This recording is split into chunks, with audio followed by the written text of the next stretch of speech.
Hello, everyone. I'm Allison, and welcome to my weekly meltdown. Yes, this channel is still active, and we are covering season 3 of Yellowjackets. With me over here, rather, is Rory, who I just want to say, Roy, I love you to the moon and back. We sat through season 2 together. Mm-hmm. You were my ride or die. You were my Hannah to my that soup guy, the guy from Talk Soup. You know what I'm saying? Like the guide. Yeah. We kind of complimented each other. That doesn't make any sense, does it? No. Because I don't want to say you're my Melissa to my Shauna, because that's Yeah. a toxic combo. Anyway, guys, Rory and I are back. We're going to talk about season 3. The season that was 3 of Yellowjackets, newsflash, been picked up for season 4. How? I don't know. And before you even start on me, people, I love you to the moon and back, but I'm going to say this as crystal clear as I can. Not a fan of season 3. I feel like this was a whole lot of nope. I feel like Shauna, when it was time to go home, and all of a sudden, no. Just no. I'm just Nah. going to stay here. We're just gonna stay here in the woods a little bit longer. We Why are. not? Why Let's not? figure it out. How about we stay in the woods a little bit longer and rethink writing this season? What's it gonna do? Snow in a week? What's it going to do? And the seasons change so fast there. We started in the summer, the winter's coming. It's a lot, y'all. So we've got an hour to go over. But guys, thank you so much for joining us. I'm a huge fan of this show. Big fan of season 1, season 2. I grew up in this era. I'm the same age as these girls. I didn't live a plane crash that was the mirror of the movie Alive or anything. I wasn't on a soccer team. I mean, I was forced to play softball in 86 and 87. That was the end of my career. But I don't, I just had a lot of, I can relate to a lot of this stuff. So, Rory, I I just want to say something really quick. Yeah. I'm sorry. My sister-in-law and the commentary on the text between us about the P. Diddy trial right now need to be a coffee table book. I'm sorry, off topic. Here's the thing. I just it's like it's how ADD I am. The P. Diddy trial, I know more, and I'm not making fun of it. It's terrible. It's sad. But two things. I know more about freak-offs than I ever want to know. And the freak-offs make more sense than season 3 of Yellowjackets. Also, I want to add a shout out to Entertainment Tonight, who reported with a straight face after day 1 of the trial opening. P. Diddy appeared in court with a full head of gray hair. His attorneys are hoping that the older demeanor will show a wiser P. Diddy. Yeah, because an old man with gray hair would never be a complete perv. No, never. Never. Statistically, never. Statistically, ever. When has that ever happened? Catholics can answer that. Did I go there? I did. Oh, yeah. I got the GPS. We're there. You have a destination arrived. I love it. Would you like to reroute? Yes. Can we go back? So anyway, the season starts with the funeral of Natalie. Natalie, yes, confirmed 100% dead. I don't know if the actress that played Natalie, Juliette Lewis, apparently, I don't think she was really happy towards in the end. Did you see the junkets they did for season 2? She was in some kind of hell. But then again, I've been in hell and did a couple of shows, and I was a little shit, and it had nothing to do with the show. It was just I'm in hell. Okay. And there's a camera on me. But anyway, so Natalie's dead. She did die at the hands of Misty. We went over that already. At last it's been 3 years, 2 years. I don't know how there's the time jump in between seasons for us is unbelievable. We're still in 2021 in that universe. Literally. But you and I are having to come off the Hot Wheels of 2000 and what is it 23 2 years ago. Dude, I can't wait to recap Stranger Things with Tyler. That was 5, 6, 8 years ago. I don't even know. These guys have not only hit puberty, they've gotten married and shit.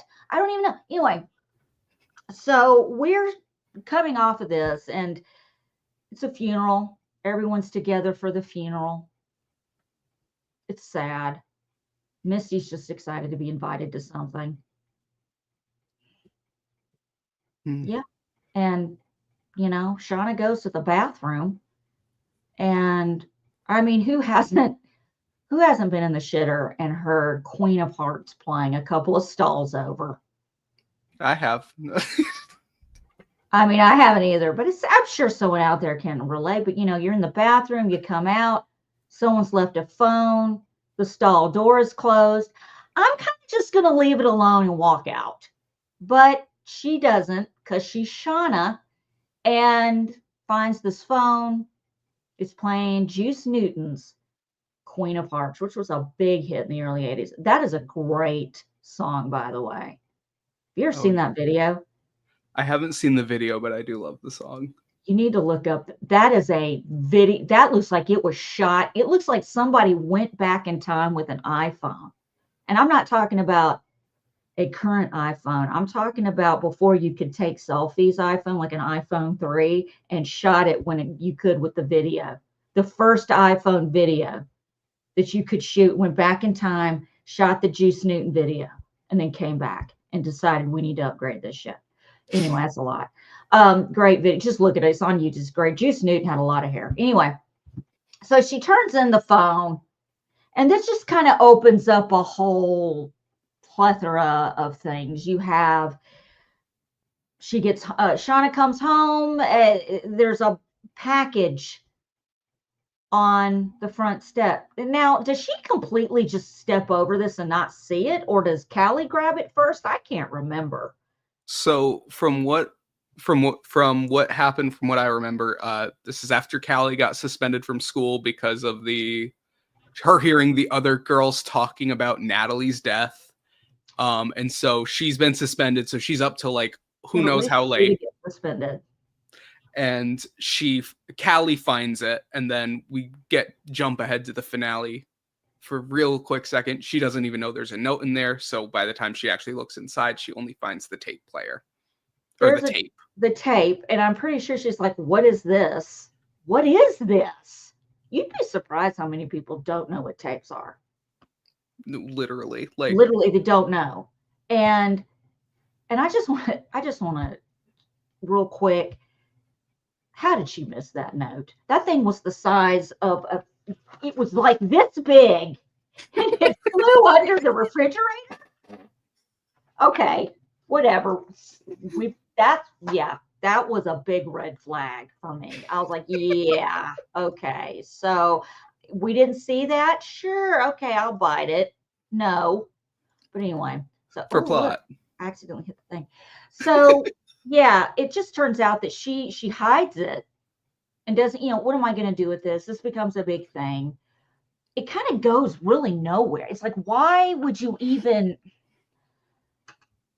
I don't know. If my mother, I'd probably be hiding shit too. This is what I don't understand is like we do the same dance with Callie every season, except I don't think it's going to happen in season 4 with how they ended season 3.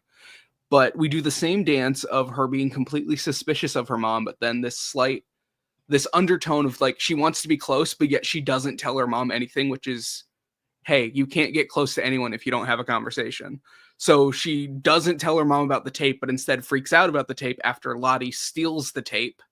Mm-hmm. So like, it's just like the actions and the intentions for Callie don't line up ever. But you got to think about who her mother is, because she's sitting here front and center to this woman whose actions don't line up. And she True. has inherited that killer instinct from her mama. You know what I mean? Oh And, yeah. we get into this season and Lottie shows up and she has nowhere else to go after her cult has been shut down. Was it really a cult though? I don't know. Yeah. Yeah, Yeah. maybe tomato, tomato. Yeah. When she was taking money from the people. Yeah. It's a Okay, cult. all right, you're right. You win. Yeah. I'm not going to argue. You win. Okay, you win. But of all places to show up, I'm not going to Shauna's house. And here's where I feel like I'm gonna be like playing defense for the show, even though like I was not super crazy about this season either. Lottie is never POV for us. Like the past is kind of like everyone. Present day it jumps between the main three now. Should have been four, and we'll worry about that later. But Lottie is the most devious of all of them. Like, period. I stand by that still. Like, I know she's still going to be in the Yeah. past timeline, but Lottie is the most manipulative of all of them. The entire reason they're in most of the situations they're in is because of her. Lottie knew what she was doing. She's going to pretend like I didn't have anywhere else to go. And then she goes to her dad 2 episodes later. No, she's going there because she wants to scope out Callie, because she didn't even know about Callie existing until the finale of last season. So what's the first thing she's going to do when she gets out? Let's go check out Shauna's kid. And give her the necklace and send Shauna down a spiral. Exactly. And Shauna lets her stay there because she's like, we're kind of I'm kind of responsible for this. So they let her stay. Callie's pissed. Jeff is just Jeff. Jeff gets a backbone this year, and we're going to get into that. But they end up letting her stay. They got to go out to dinner with some, Jeff's a furniture salesman, and he goes out with these guys, and I think they have the same name, and I can't remember their names. The Jeffs. We'll call them the Jeffs. And they go out to with the Jeffs, and Shauna once again blows it for like this. Shauna just blew everything for everyone and everything this season. That did not sound right, but she kind of just shit on everyone's dreams this season, and like she totally blew the whole thing for Jeff in this deal, which he ends up redeeming himself at the very end. She has Misty, who she already is just not trusting at all, come in and babysit Lottie and Callie. They get drunk, and what information? Like they're just giving up information. Let all of this. Shanika, what are you doing? You're braiding each other's hair. What's happening right now? Get out. Bye. So they literally let. This is how down. Like they let Misty. Did Misty drive home? I don't remember. Or did Walter get her? Walter picked her up after the bar, and she drove herself home after getting drugged by Callie with NyQuil. My understanding is it was NyQuil. The wormhole of Callie just keeps getting deeper and deeper. I mean, it is just like you're roof-and-alling people with NyQuil now. And what was it she did to get suspended? She put what did she put something in a bag and it exploded? She did my favorite thing, which is to DoorDash intestines for lunch, and then throw them at people who are talking about her parents are talking about her mom and what happened in the finale with about like 80% accuracy. Which is what I love, the touch of like that's really what rumors are, is like it's a bit of truth and then the rest of it's just made up. So it's like Nat OD'd on fentanyl and then they had an orgy in the woods and she OD'd during the orgy. Oh So like goodness. that's the public perception of what happened at Natalie's death, which I find hilarious. But like that's my point about Callie, is like Jeff is such a like golden retriever energy that he's putting up with both of the immediate family's crap, for lack of a better term, I would say. He's just trying to sell some furniture, man. He's just trying to be a chain. Okay, so that's what he wants, and he needs to go after it. But he's got his wife. Man, I'm quite okay. this is what we'll do. Let's just stick to the future. Dude, we're in the past. I don't know where we are. I mean, where are we? Welcome to my weekly meltdowns coverage of season 3 of Yellowjackets. Listen, dude, this is 2025. Okay. Yeah. This original story took place in 96. They were rescued sometime in 98. The timeline in their future is 2021. So we're going to stick with 2000 to just go through what's happening with adults, and then we'll circle back to the, that's just the easiest thing to do. Absolutely. So Misty's just back, she is just free falling into the eye. She is mourning. She's literally the only one mourning Natalie because she kind of killed her. And she's wearing her leather jacket. She's going to her storage unit. She's listening to her music. She's really tapping in. But she's still wanting the validation from the other girls. And after driving home drunk, which they let her do, that should be a big red flag. Where's my flag? Damn it. This is everywhere. When your friends when your friends let you drive home drunk, think about this picture. That's a red flag. You're the person that when we need to, let's take a group photo, but who do we not care enough about? We don't care if they're in the photo. You're going to be the person asked to take the picture. That's where you are, Misty. Yeah. But she drives. Walter gives her a text. He's like, look, they only want you around and he's not wrong. He is Walter did nothing wrong this season except try to help Misty, who just continuously shat on him. And Walter's so desperate, he's working with Shauna. I mean, this is all over the place. You know what I'm saying? And Misty just won't have it. She's like, no, they're my friends. They care. As she tries to call him continuously, and she goes to voicemail. Like, you don't even get the courtesy ring. You just go straight to voicemail. That's a red flag. Yep. It's Misty's character is the best character in the present timeline. Just flat out, period. I do love Misty. We sang this song in season 2, but it doesn't change this season. I feel like she's the only person, and I'm trying to think now, actually. No, she is the only person in the present day who actually had an arc this season. I'm sorry. There was no change for the other characters. We just got more of a showcase of Shauna's paranoia. We got more of... We're getting kind of like a descent into badness for everybody, except Misty. I'm like, I'm sorry if Misty isn't the one who survives in the end, and I've got thoughts we can go over in the future. Well, but Misty is Misty. She hasn't changed. Misty has always been Misty. Yep.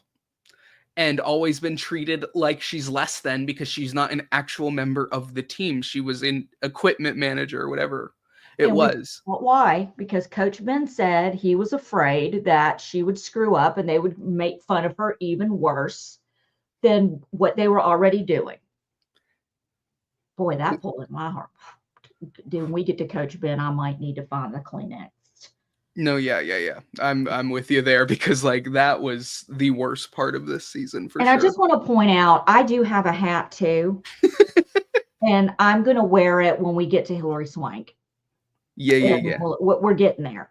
But I was having kind of a good hair day. And oh, wow. Not anymore. Might as well just put it back on. Well, the reason I decided to wear a hat because it had been so long, I was afraid you wouldn't recognize me without the hat. Oh, yeah, I know. I got a new nose. That's the last time we did a show. I didn't know if you'd recognize me. Not without a hat, but you put one on, so I know where I am now. And I just want to give a personal shout out to the casting of this show.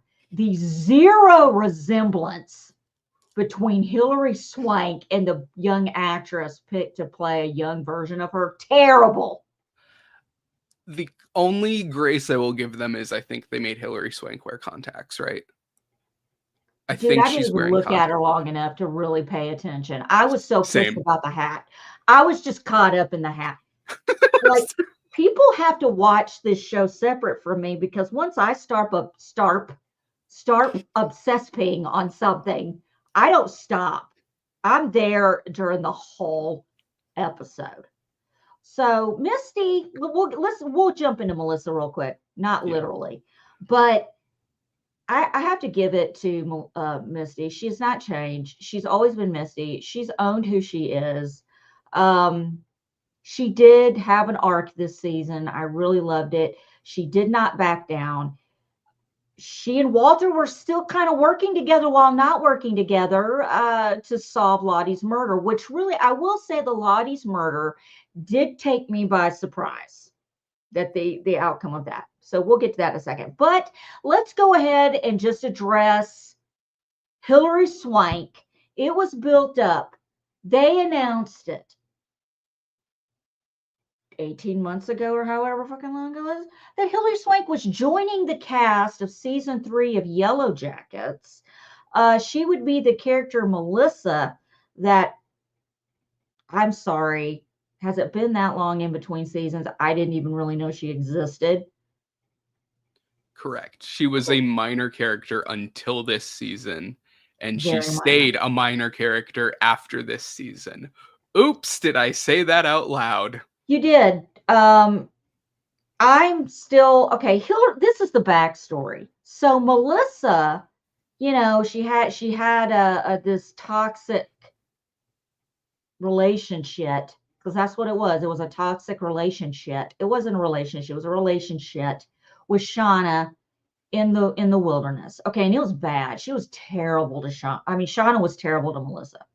So at the end of the day, Melissa changes her name, moves not that far away, and marries Hannah, who we'll get to, her daughter, and finds the tape that Hannah made that we'll get to later, and sends it to Shauna with the intentions of letting her know, hey, it's time to let the wilderness go. It's time to let go. It's okay. It's fine. It's over. Well, that big, gigantic manila folder that fell out of the little folder went under the refrigerator. And she didn't get that memo. She just thought she was getting a tape. And they listen, and it's like, oh, shit. Yeah, so she doesn't even know what's going on. She thinks she's done a good thing. She's riding around in her minivan with her, still wearing her white baseball cap backwards. I'm just kind of confused. Wouldn't Melissa's missing teenage years come into question with her wife? Like, wow, you know a lot about MacGyvering stuff. Like, for someone who doesn't, you know a lot about camping. You know a lot about meat and filleting and pits and spears and shit. Like, how do you know about that? Because one time my mom was in the wilderness with teenage girls. You couldn't. Where were you during that? Like, that doesn't come up. It just doesn't come up, right? No, because she was a teen pregnancy, and so that's why she didn't really know. And I remember the whole sit down conversation in the episode it was initially just to keep tabs on her and make sure she was okay and be friends. But Melissa's a stalker, and so she kind of got obsessive there. And Yeah. that's where that evolved from. But it's just like none of the Yellowjackets are, I'm gonna just use the vague term, none of them are good people. Oh, none of them are. And which is what makes it fascinating. Yeah, and even like the things. This is where I get. I'm sorry, this hair right here. This is where I got a little impatient. So we have this big buildup. Hillary doesn't show up till the last 2 episodes, and Shauna tracks her down. They get in a fight. Shauna bites off part of her arm, of Hilary Swank's or Melissa's arm, and makes her eat it, and makes a big mess of the house. A murder takes place in the house. All kinds of shit goes down in this house, and nobody's even fucking worried about it. Nobody's worried about it. Even when she escapes, even when Melissa escapes, she still runs out of gas. This is the other part that I don't Yeah, fully in the get. minivan. How do you run out of gas in that minivan? She forgot.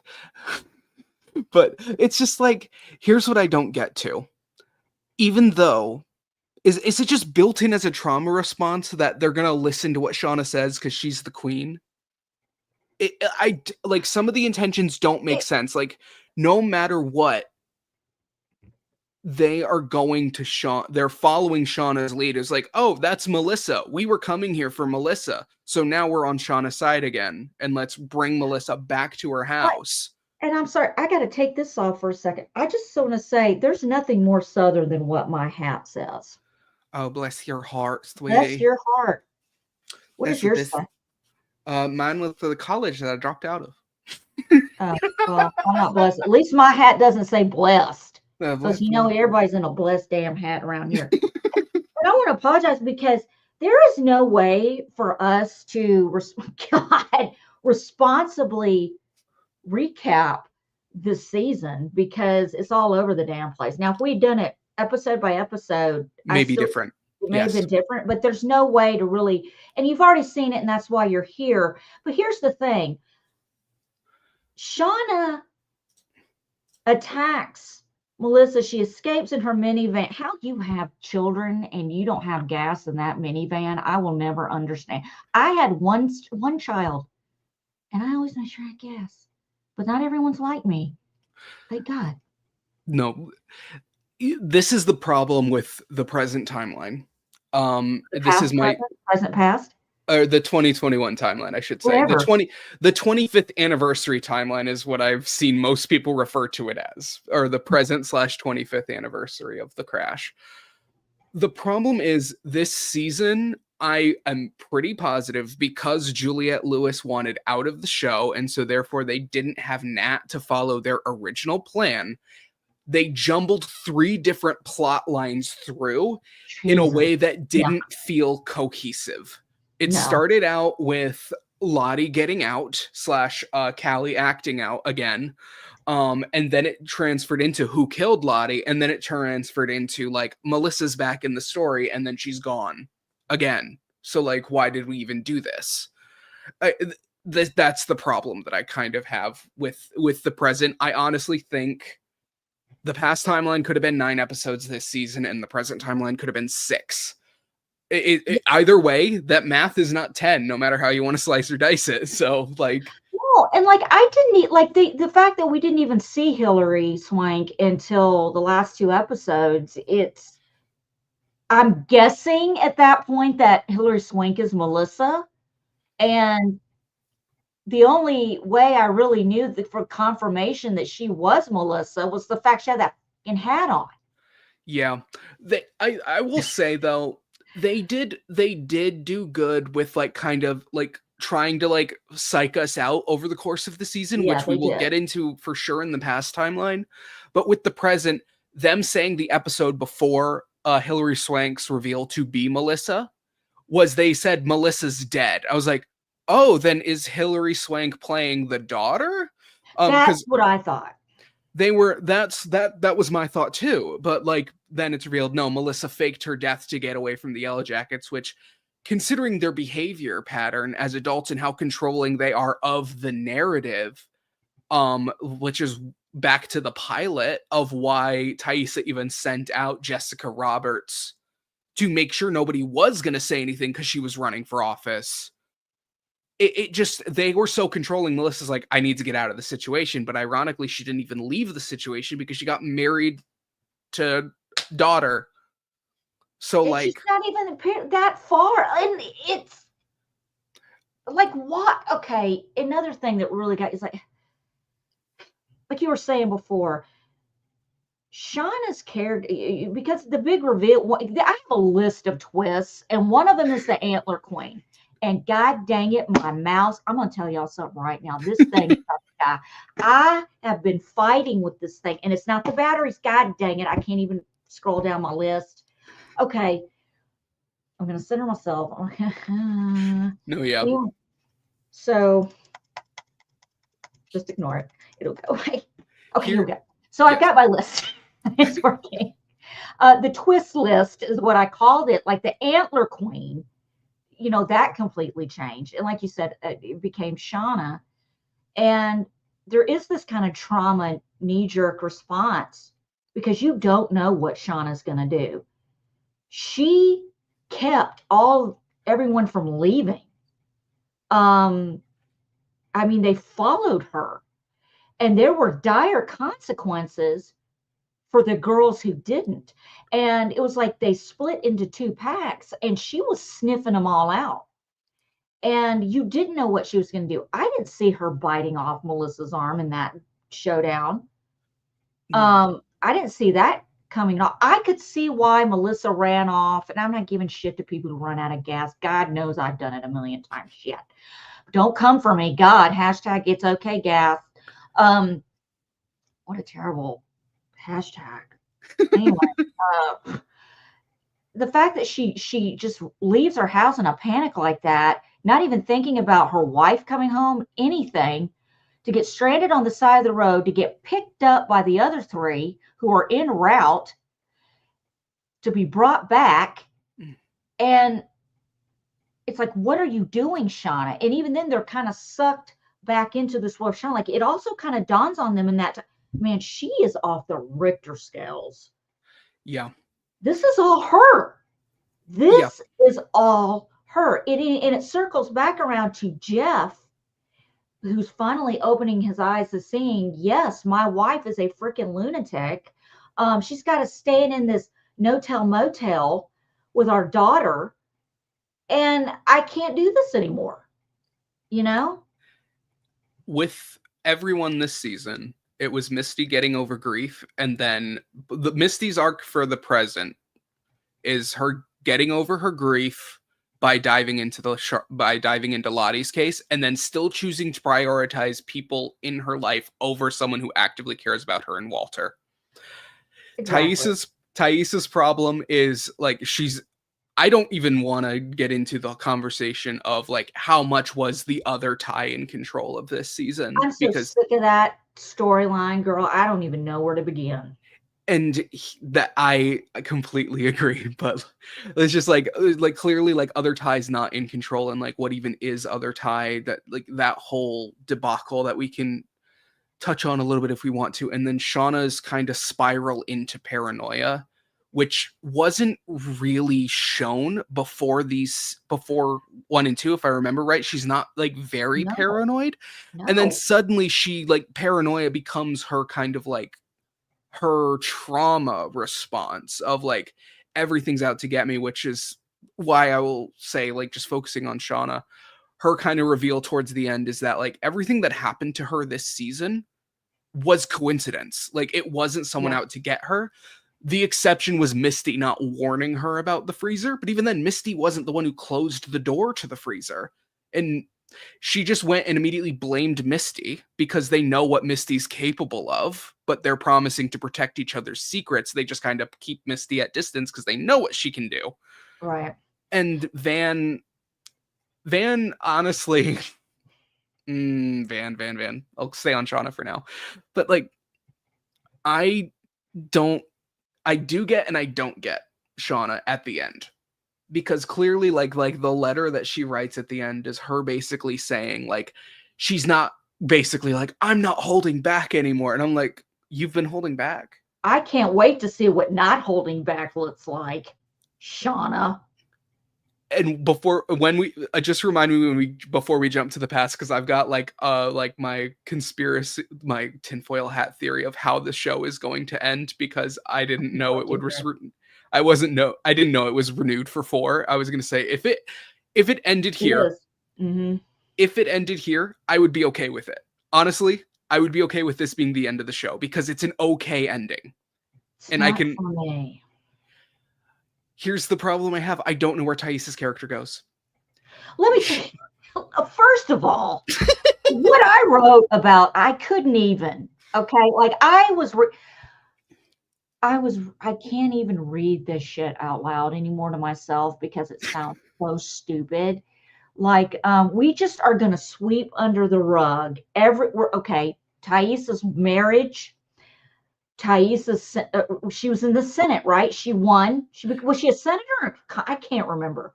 It was, I believe it was state senate, and State she Senate. acknowledges in episode 1 of this season that she impeached slash removed herself She from removed herself. office before she even got sworn in. So that was like completely swept, just done. Bye, like an eye. I found. Oh, bye. It's gone. This Her is marriage is gone. Her relationship this with her child is gone. this is part of my theory of like them having to rewrite plans because Juliette Lewis left. I think their initial plan probably was to her to play out this storyline and her to have more pressure on her because, oh, you're not with your family. What's going on there? Oh, or now that you're more of a spotlight and a public figure, are you really going to tell us what happened in 96? Like, I thought that's where they were going to go with it, with potentially this, like, it with Van being brought into the picture. But this is the other half of the theory. I don't think if they were still going to do the death at the compound, it was supposed to be Juliette Lewis if she wasn't done with the show. Right. Because I fully think they wanted season 4 the parallel of Nat versus Shauna in the present and Nat versus Shauna in the wilderness. I think season 4 is going to be just the civil war in the woods, and then like the present day version of more kind of like not spy warfare, but spy warfare, because obviously they can't sharpen spears in New Jersey. I mean, not. I'm sure they have an academy somewhere and they can pick up something. They had a Dick's Sporting Goods, I'm sure. Oh, but that's a good point. And this is I'm glad you brought that because it's something I totally forgot. I didn't put in my notes. With the way Juliette Lewis left the exit and everything, I feel like there had to have been like a scramble in the writer's room because I believe Natalie, Juliette, the future Natalie, present Natalie, didn't take shit from Shauna. She wasn't scared of Shauna. She didn't act like Shauna was the queen. She didn't act as if Shauna could touch her or hurt her. So the reaction of Shauna, now that she's the antler queen, bring me her hair. That line I love. And bring me her hair. Oh, we'll get to that. And everything that Shauna did to Natalie, who she made Shauna cut up and cook. You know what I'm saying? Like, oh yeah. How is it that Natalie, we do know that Natalie, she had a lot of drug use. She was an addict. She went through a lot of hardship. I'm not saying she didn't suffer, and she had her own arc that we didn't get to witness in the present time. So, maybe if we would have gotten to see that, it would make more sense. But she did not have the reaction to Shauna that everybody else had. Like, I got to listen to this bitch. I got to do what she says. Here's my theory with how I think they wanted this season to go. For one, the most obvious thing, I don't think it's coincidence they had Misty start wearing Nat's jacket. Oh God, no. That was awesome. I loved it. For two, I genuinely think, with the exception of the inclusion of Walter, this season, Nat's plot was supposed to be Misty's, of like the first episode, because she's finally like finding peace through the cult, and then maybe Lottie was supposed to actually die at the compound, which is why they killed off the character 4 episodes in. But anyway, and then it turning into like Nat being on a witch hunt, which is just what happened when she got out of rehab and got the postcard. She's like, what's up with the postcards here? And then it turning into, okay, what's really going on? Actually, no, that doesn't make sense. If Lottie was killed in that one for one, never mind. But I really do think it does make sense to me. I get what you're saying. It also, you got to think like it's kind of funny. Some of the characters are more interesting in the past timeline than they are the future. And I have to say, as much as I love the actress who played Lottie in the future, I really feel like she was more interesting in the past. And when they killed her off, I wasn't too shocked because I didn't feel like there was really much room left for Lottie to go. She was already spiraling. She'd already picked the brain of Callie, Shauna's daughter, and really give you the necklace, and you're going to take over, and this and that. And they're really, I'm going to teach you to shoplift and get away. We're shoplifting. No, Lord. writer's room. Come on. So she's dead. I get it. And with Lottie's death, in the twist and turn that came with it, it was all over the place. But I did think they got it right with that, because in one aspect, it's, did Ty do it? When she was in New York City with Van, when she was getting the carriage for their, whatever. Or, what's going on? I know they're too busy doing a dine and dash, which ended up in a involuntary manslaughter of some red coat waiter that we don't even give a about. So it wasn't them. Yeah. It wasn't Van. But Van and Thaisa, we end up at a closed down ice cream shop, and a wolf is telling them that the wilderness wants them to kill somebody else because Van's got sick again. But the ice cream mascot was the creepy dude from the woods. And this is my thing. This is my thing with the entire will they, won't they of, is this show actually supernatural? Because, like, yes, they're interpreting it as something. But, like, for us, the thing that I take away is the wolf or coyote had a rabbit in its mouth. And the entire time that Jackie was alive, she was rabbit, rabbit, rabbit. So I'm like, is this supposed to be a sign of, like, hi, yes, this is actually me back in New Jersey. I traveled from the Canadian Rockies to be here. But the man with no eyes being like a repressed memory, but that is now a symbol for essentially the boogeyman for Ty, is funny. And even funnier that they still are having the man with no eyes show up. It's because so we know the irrelevant. answer now. As soon as I was like, so you're telling me this man was used to advertise an ice creamery or some shit? And to be fair, I would be traumatized if I saw that commercial as well, because that is horrifying for a commercial targeted at kids. You know how many people my age I know who are terrified of clowns because of Bozo the Clown that used to come on in the app? You could watch the Bozo the Clown show. Didn't scare me. I don't give a shit. You should have seen my childhood. Bozo, you're scared of that? You come have dinner with me and my mom. No, it's just, I get it. Yeah, but it was just like such a creepy. It just, Ty and Van, it was push and pull. Is this a relationship? I thought it was too quick for Van to be cured. I thought it was too quick for the cancer to be back. It was such a throwaway. Melissa kills her. Spoiler. Yeah. She ends up killing. It was a very weird turn too. Like Van is trying, she gasses them out with the fire. That was a whole thing. I don't even really want to get it because it was so unbelievable. I'm sorry. And she ends up killing Van because that's what the wilderness wants. So now I'm thinking in season 4, are we going to tap the vein of how nuts Melissa really is? Oh yeah, baby. I just sit through 2 full seasons of Shauna not being that nuts, but now she is that nuts, and now Melissa's going to be that nuts too. Is this the showdown we're going to get in season 4? I don't know. I don't know. Melissa will show up for 2 episodes again next season. And I just want to point out that in memoriam, we just buried Van in the fucking woods.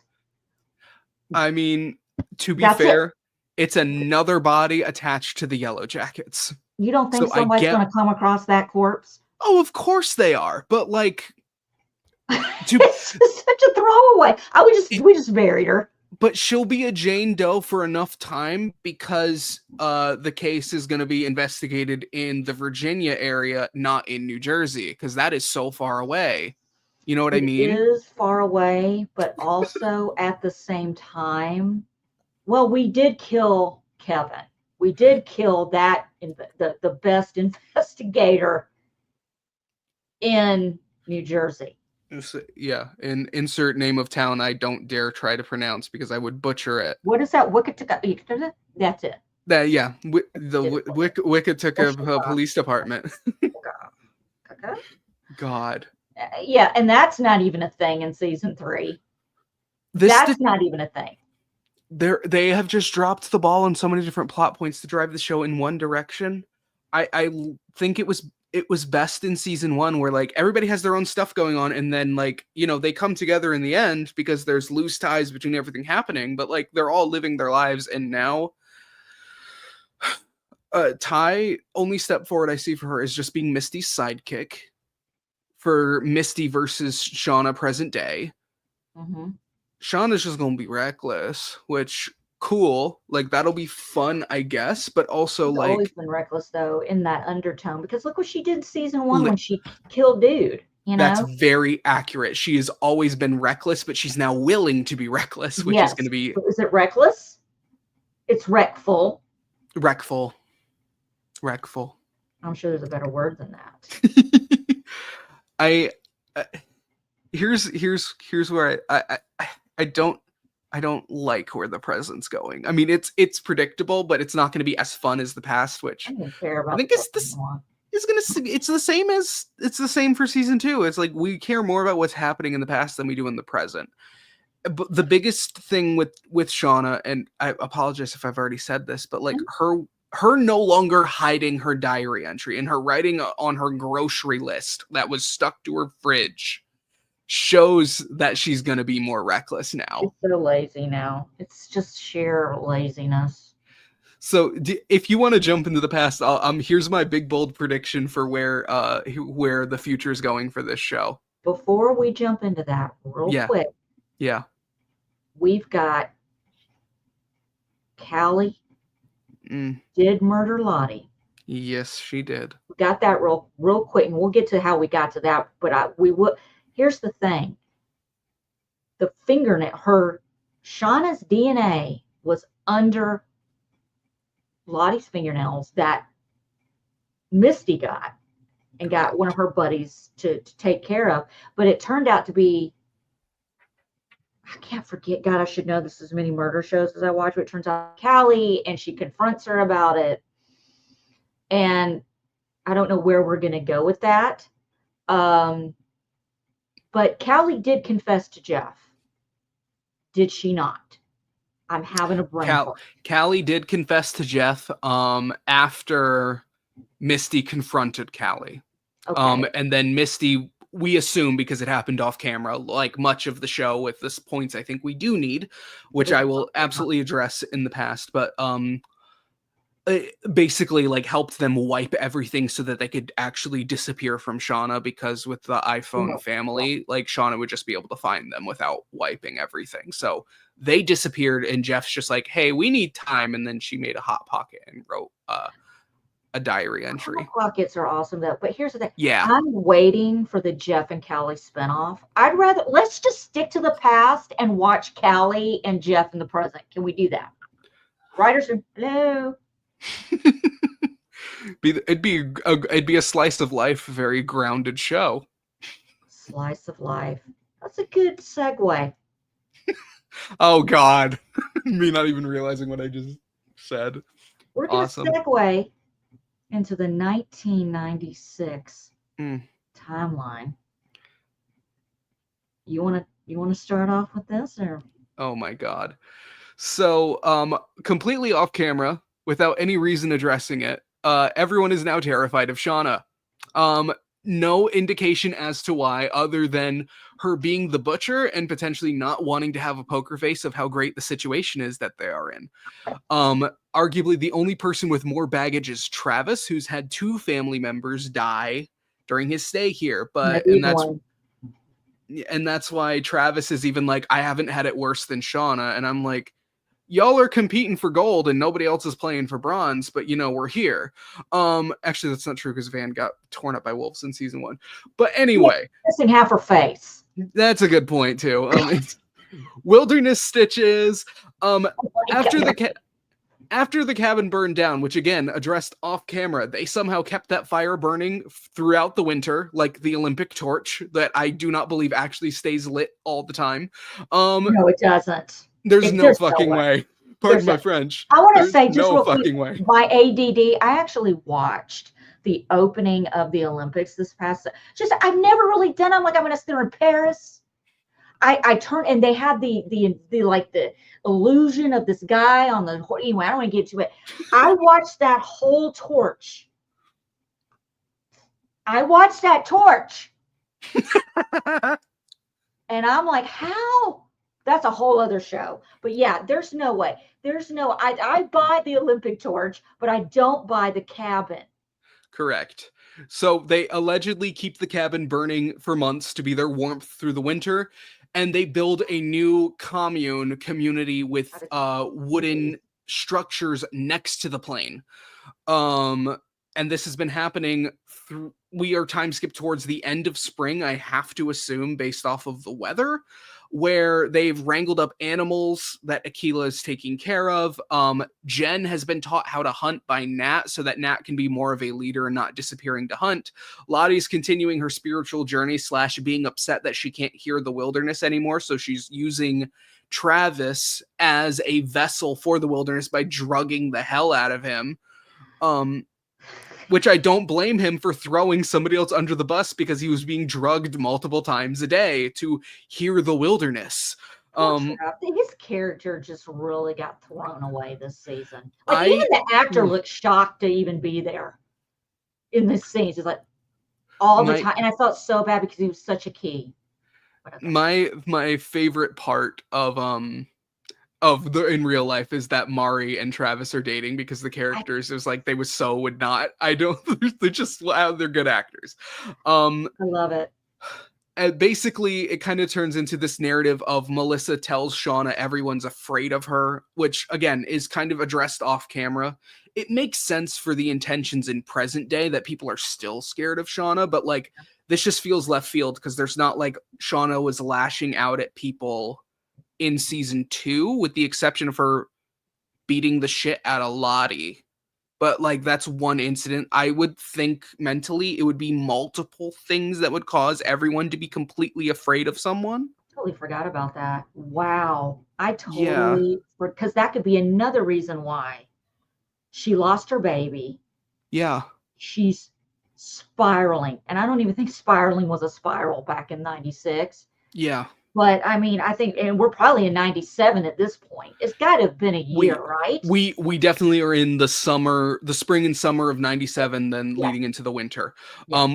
We know, even though I don't remember ever hearing the number, but online people are saying that they were in the wilderness for 19 months. So like 98 off camera, it says 98 off camera.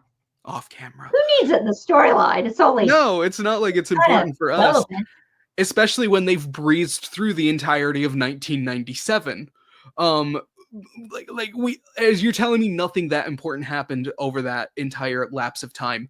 But anyway, the long story short is they're basically dividing tasks in season 1, and apparently they still are occasionally doing searches for Coach Ben because they don't have a location for him and they think he burned down the cabin. I think Van's vision when they do go to the caves in a few episodes is kind of actually implying like, hey, this is what actually happened. It's the wilderness showing them what really happened. So they're in this, what is this cave that, or is it a cave or what is it that releases, they're hallucinating? I wish I wrote this down because I looked this up when the episode happened. Long story short, Ben's been hiding out in a cave, trying to stay as far away as possible. He finds the pit because it's where the Institute buried stuff. But he's been hiding out in this cave that Javi was hiding out in, but Javi's entry point was a tree, and they're actually entering through a mine shaft. So, whatever. Whatever. But long story short, when the Yellowjackets go down there to find Ben, the candle that they're holding flashes green, which is a sign for a specific element that can cause hallucinations. It basically, they give the natural explanation to why they are now tripping out when they go into the cave, and that it explains everything. Right. But yet they still keep this loose leash on like the wilderness actually being a thing. The cue is the slap bracelets, because I had those things. I have one for a completely different reason, but really? The long story short, Aquila doesn't feel anything because she's one of the oracles of Lottie's cult oracles, even though she got thrown under the bus by Travis to become one. Van gets hurt slightly when she does the slap bracelet because she believes in the wilderness, whereas Shauna, it goes around her neck and starts, unaliving her, because I don't know if YouTube's updated that terms of service. Yeah, I don't know Basic. what to say about that. Like if I said killed, I'm sorry. I don't know what to say either. I apologize. But long story short, it just completely starts like it Yeah. slashes her throat. And the weird thing about the man with no eyes being the janitor, I think he's just supposed to represent the boogeyman. Lottie's teaching the class because it's on the wilderness, or it's the wilderness tripping him out. And then Jackie's there because Jackie's the vessel for the wilderness, I guess, in the trip out dreams now. And that's just the beginning of it. Aquila then becomes the messenger because Travis is like, I need a fucking break from mushrooms. So Aquila's the one getting all the Dave. visions. Y'all eating my brother. We had to dig up my dad to get something off him. I'm so done. It's just insanity. Mari, because she fell into the pit, then rats out Ben. Ben gets brought back. They do a trial. I have more. Yeah. Can we just circle back 1 second? We can absolutely circle back. I threw out last season as Javi could have been the pit girl. Okay, remember that? I do. Yeah. I dropped. That was listen, it could have happened, and then he like died the next step. Look, I didn't even think they were gonna find Javi alive. I was shocked. Yeah. One of the few times this show has shocked me since.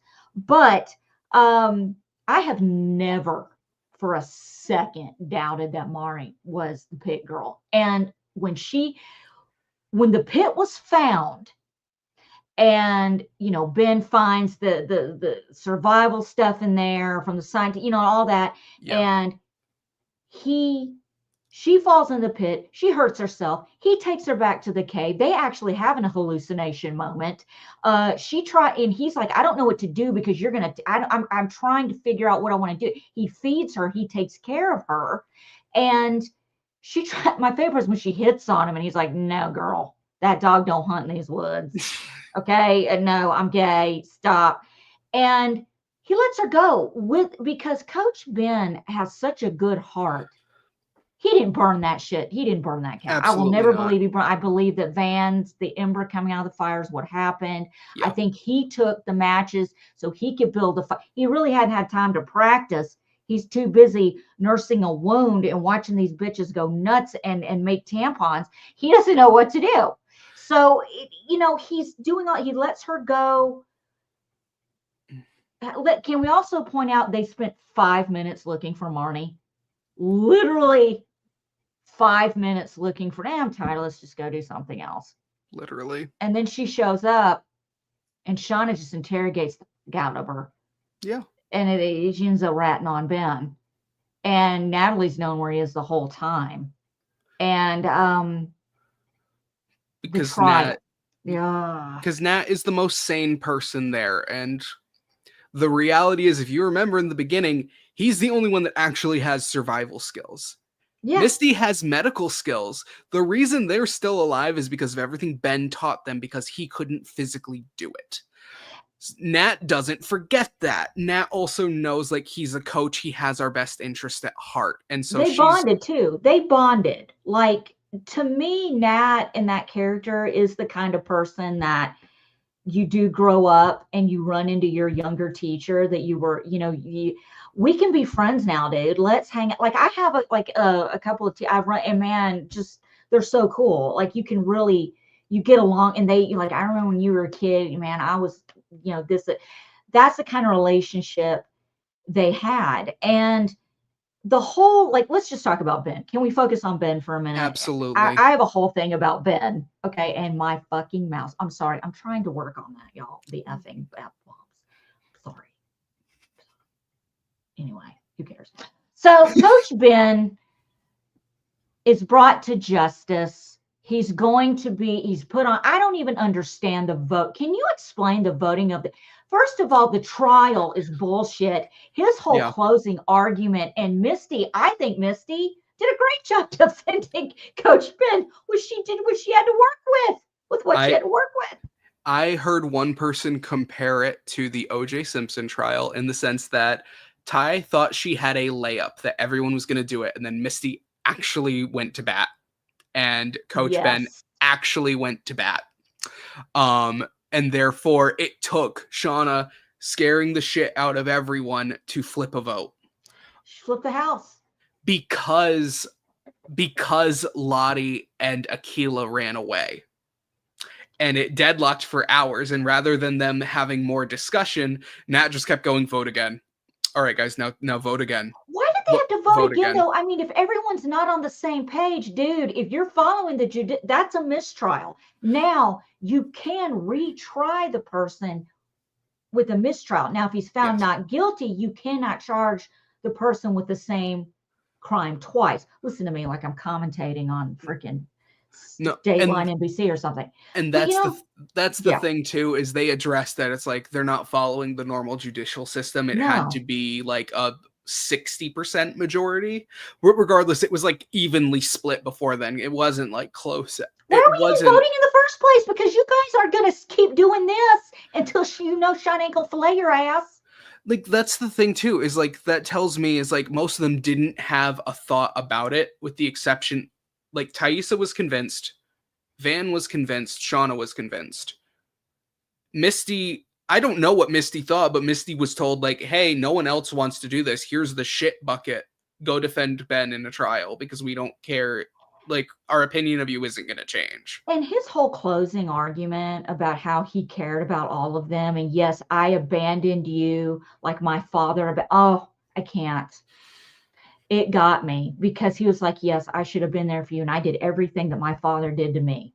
And I was wrong. And then he goes on, Misty, I'd never let you play because they make fun of you. They talk shit about you. And I knew if you made one mistake on that field, it would be even worse. I was trying to protect you. Like, and he had a valid argument. And I feel like everyone was on board, but then you turn around and you look at Shauna and she's making that who farted face. And it's like, this bitch is going to fuck me up. Yep. They all could have taken Shauna. That's exactly the thing. Ben was too good for this group to survive. That's the problem. Ben. You're too good. That was the entire issue. And then I don't even want to, like, the episode after I had the hardest time with. Yeah, I could not do that episode. Yeah, it comes down to they've made the decision he's guilty, and they're going to put a bag over his head, and Van's got to take Ty out in the woods and have sex with her and do all kinds of shit to bring out the bad side so she can freaking shoot Ben. And that was I didn't give a shit. So they get ready to shoot him, but Akila has a mushroom trip about how Ben is this giant bridge. That's not my interpretation. I thought he was planking. Yeah, thank you. He's doing the thing, and anyway, so we can't shoot him, and they stop the whole thing from happening. So we're just gonna put him in the farm. We'll put him with the farm animals, but we will let Shauna slice his Achilles so he physically can't move. That was so stupid. You took his gosh damn leg in season 1. He can't get away. He makes a crutch. You take his crutch. The man ain't gonna hop away. And I'm not trying to be insensitive, but he's not going anywhere. And then you cut his Achilles heel on his remaining foot. You have enough survivors that was unnecessary. You could have had someone on guard duty for the full clock. He starves himself. He's trying to kill himself. You don't let him do it because he's the bridge. What the fuck? And then you force feed him? That episode is what I think. I got the episode order slightly wrong, but yeah, like that episode, watching him waste away, I could not. Yeah, I could not do. Finally Natalie's like, I can't do this anymore, and he begs her to do the mercy. We have the mercy killing. Yep. Natalie very well could have walked away from that and said she didn't do it, but she stayed the night with him because she fucking cared. I forget her name, but young Misty's actress, my favorite, like, behind the scenes information about that scene. Samantha Hanratty. Hanratty? I think so. Yes. Yeah. Samantha, you want to show how good of an actress she was? She started filming a TikTok when that scene started, and then she's like, all right, guys, I'll be right back. And immediately turns around, what did you do? like just the immediate switch in range. I was like, that actress is actually really good. She was on oh God, what was that show on Showtime? I can't remember. It was, she's played a crazy psycho girlfriend. Um, on that anyway, Shameless. It was Shameless, and she did a Shameless. yeah, it was great. She did. She's actually very, very, very talented, and I Oh love my her to god. death. And she had a baby. She's pregnant during the filming of season 3. She got married right and got pregnant, and she had a little boy months after they wrapped. And I think that's awesome. They had a baby shower for her. They had like a Yellowjackets baby shower, like a real okay, not like the one that Shauna had. Yeah. Okay, Not that one. not that kind because that would have been weird. But Yeah. yeah, so the punishment is, well, let's just call it, Shauna resigns. She's fired, but she resigns as the Antler Queen before she's fired. Okay, can we just give her that? She's like, I can't do this. So Shauna's in charge now. I think it goes like that. And If I yeah, so basically she comes out and Ty's immediate reaction is, how dare you be the one to make a decision on your own? That's what being a leader is. dude, you made her queen. So they basically reprimand Yeah. her for the position that they all chose to give her, even though it was anointed by Lottie, who you could argue was the original Antler Queen, who Lottie then yeets the crown off of Nat's head because everybody's now upset with her and places it on Shauna's head because that's the same decision to make. And so then they just do a role swap of Nat is now the butcher and Shauna is now the Antler Queen for the roles of the whole pilot episode, which And that even to then, me, and we go to the, she makes Natalie prepare a feast, which is Coach Ben. We have Coach Ben's head on a pike. This is where, for me, I don't get the whole dynamic between future Shauna and Natalie, because Natalie was not afraid of Shauna, and what Shauna made her do, it just didn't fit the relationship in the future. But then again, off camera, we don't know certain things. yes. So this is where we enter Hannah, the dude from Talk Soup. I can't, John, what's his name? Oh, what's his Let me name? see. Uh, the frog scientist. Yeah. Let me see if I can Um, get it.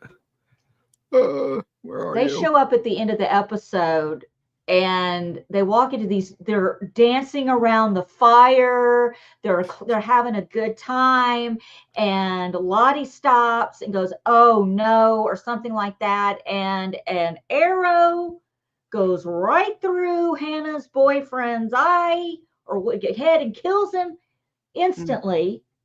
And it's just Hannah and what's his name, Kodiak. I remember Cody. his name was Cody. Kodiak, full name. Kodiak. But it's the guy from Soup on E. Joel Hale. Joel McHale, who, might I say, did a phenomenal job. This guy was so out of care. I loved every minute. Seeing Joe McHale show up, I was like, oh fuck, I love that. I love it when people show up and do the polar opposite of what you're used to seeing them do. And Joe Oh, McHale's freaking hilarious. You have to yes. remember, I watched the Soup when it was Talk Soup. I just spat everywhere, especially into the camera. If you got that somebody slow mo, that'd be hilarious. Timestamp 108. Anyway, so I watched the Talk Soup when it was Greg Kinnear, and he went on to do some, what is it? Anyway, that's Allison having ADD. Anyway, so it's seeing Joe McHale play the Kodiak, the travel guide, the mercenary, all this. Yeah, they're getting frog. I didn't know where we were going with the frogs at first. I was like, what the fuck is this? Anyway, they're staying there. They're doing this and that. They get high. Before they show up and find the girls, they're getting high. They break the phone. Yeah. And that comes into play later. Yes. They come across the girls, and the dude gets the guy, her boyfriend gets killed, and they run. As you should. Now Hannah is the sound girl, the gaffer is what you call it in the industry. gaffer. You hold the mic and you record it. You're like, okay, sound. I need sound. I need 10 seconds of room. I need everyone Roll, to be quiet. I need room. rolling for And room tone. rolling for room tone. Thank you, Rory.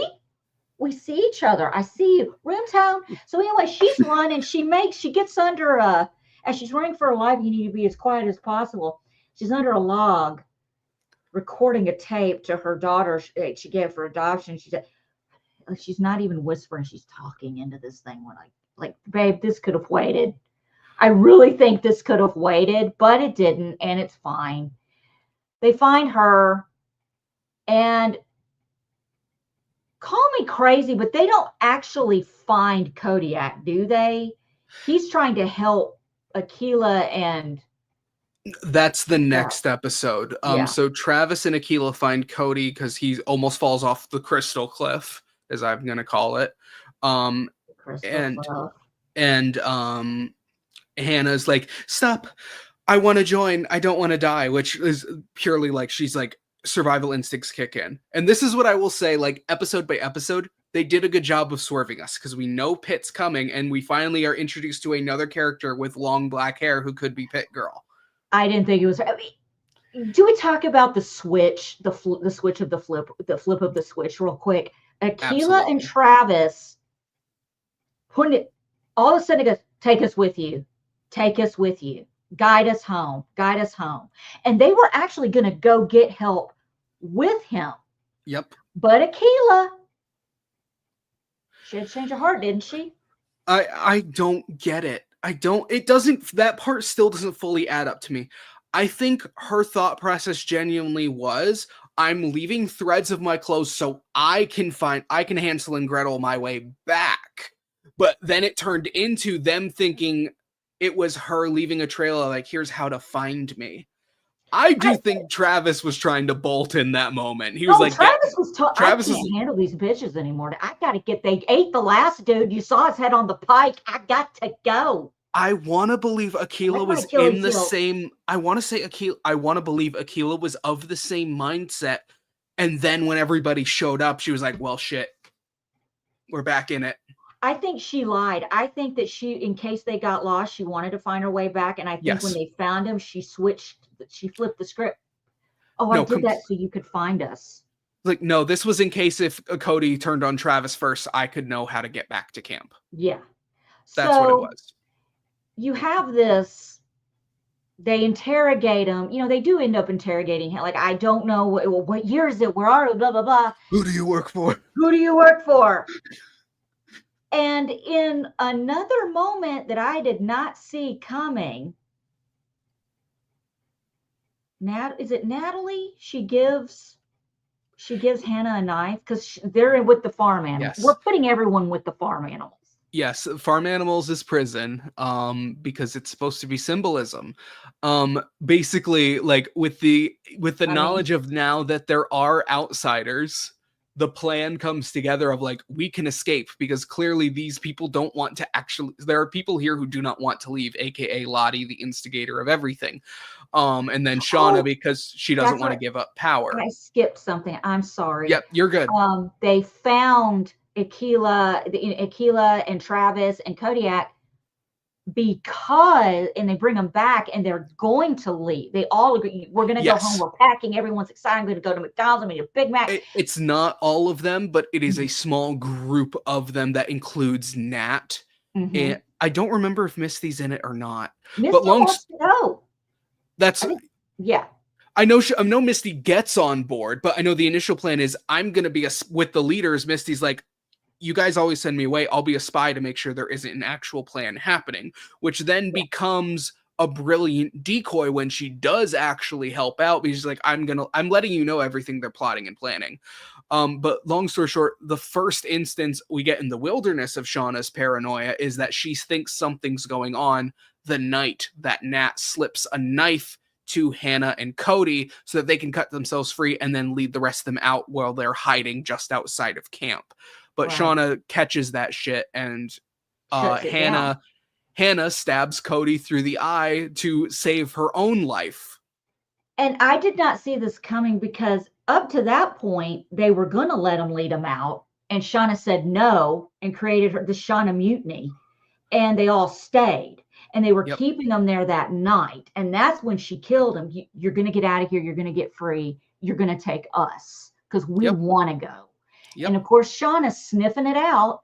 And I was very surprised that Hannah killed Kodiak because how the I'm I mean, I am, but I'm also not, because she immediately proved that she was going to do, because she actually has a full frontal lobe, unlike the rest of the people out in the woods. yeah, I mean, she's the only adult, so like her thought process is, okay, I just ran across the cult in the woods that are killing and eating people. So what do I need to do to stay alive?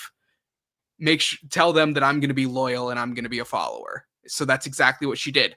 Oops, Cody had a plan to escape, guys. Look, Cody had a plan. He just gave me the knife to cut myself free. But this is all Cody's idea.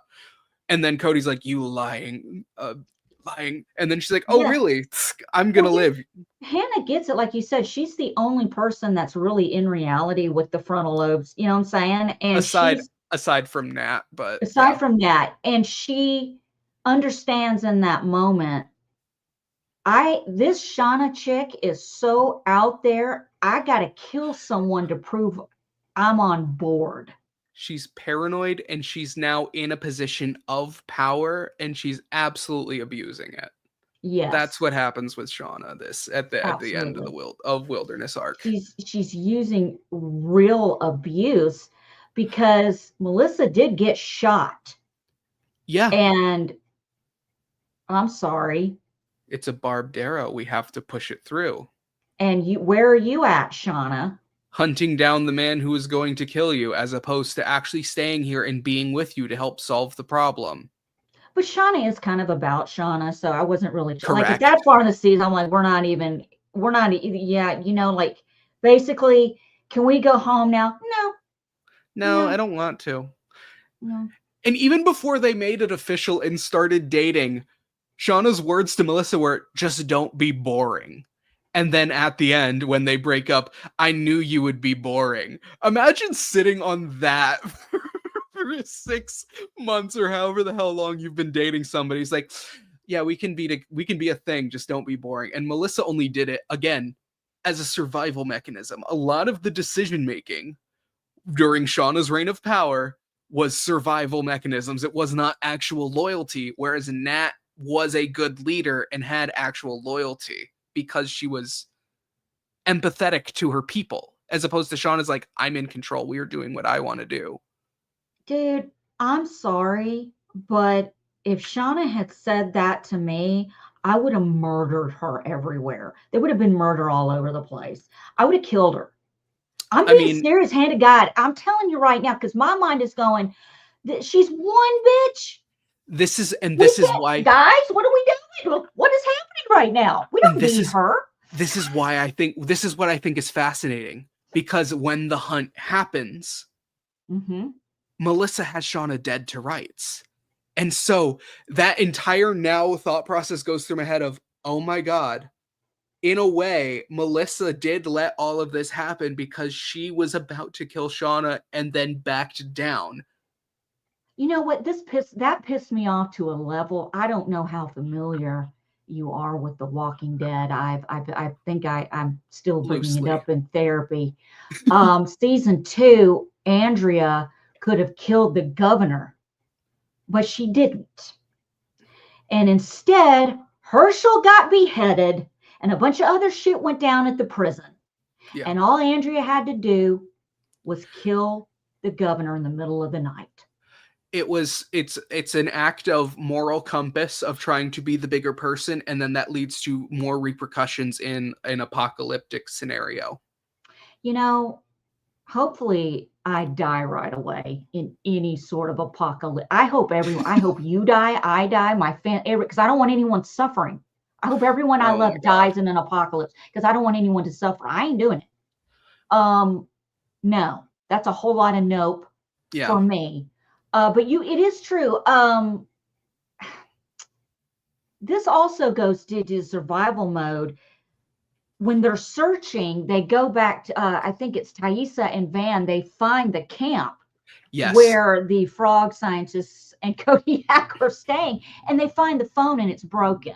Yes. The sat And phone. there's that split there. Van wants to go home, and Thais is like, "What are you going home to? That trailer?" Here's and this is where they break up in the Mm-hmm. past. Mm-hmm.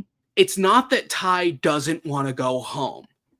Ty doesn't want to go home until all the loose ends are tied up, Right. aka they get where we start with the present timeline of all the survivors being on the same page with the same story. How are you going to explain Coach Ben's head on a pike when the rescue team shows up?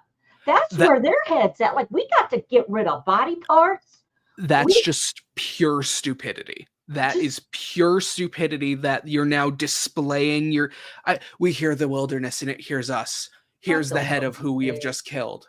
Why? No, it's dumb. It's so stupid. Like I kind of was like, I can't with the head on the pike, but they No, had to do that because I think if he hadn't had the head on, if he didn't have the head on the pike when the scientists and Kodiak showed up, they wouldn't know. it wouldn't have. It would have. The blow would have been completely different. Correct. And this also leads us down the Misty's big secret Mm-hmm. that the emergency beacon. Remember in I season 1, she found the box and she broke it correct. Intentionally. intentionally. And she pulls it out. Now, when Natalie comes up, if I were Misty, my first thought would be, look what I found. But she doesn't even get a chance. This is how fucked up their relationship, everyone's Yeah. perception of Misty. I'm spitting everywhere. This is fucked up everyone's perception of Misty is. Misty doesn't get 2 words out of her mouth, and Natalie automatically goes, "You knew about this the whole time?" Like literally, and hits her in the, like punches her in the head. And I'm like, dude, Here's Joker, the Dark Knight 101. You never start with the head, it makes the memory fuzzy. You want Misty to answer all of your questions about yep. this box. Here's why Nat knew immediately. I think it's not because they didn't trust Misty. It's because they've been in this part of the woods. They've been How in this many woods as times? a whole for over a year. And the fact that they haven't found it shows that Misty has covered it, hidden it, and buried it. And Yeah, so but when Nat dude, finds Misty, no. Rory, think about what you did. How many times they couldn't find Coach Ben and they couldn't find the pit? How many that's times did fair. they run in that area and they never found the pit? That is completely fair, to be honest. I mean, so I'm just like, I would have been like, I just found it, bitch. Stop hitting me. Misty just wasn't quick enough on the draw. She didn't have enough acting classes from I Crystal know. before that. Crystal. Shut up, man. Crystal didn't even Shout get. out Crystal. We should have gotten Bright. She brought her up in season. What's the problem?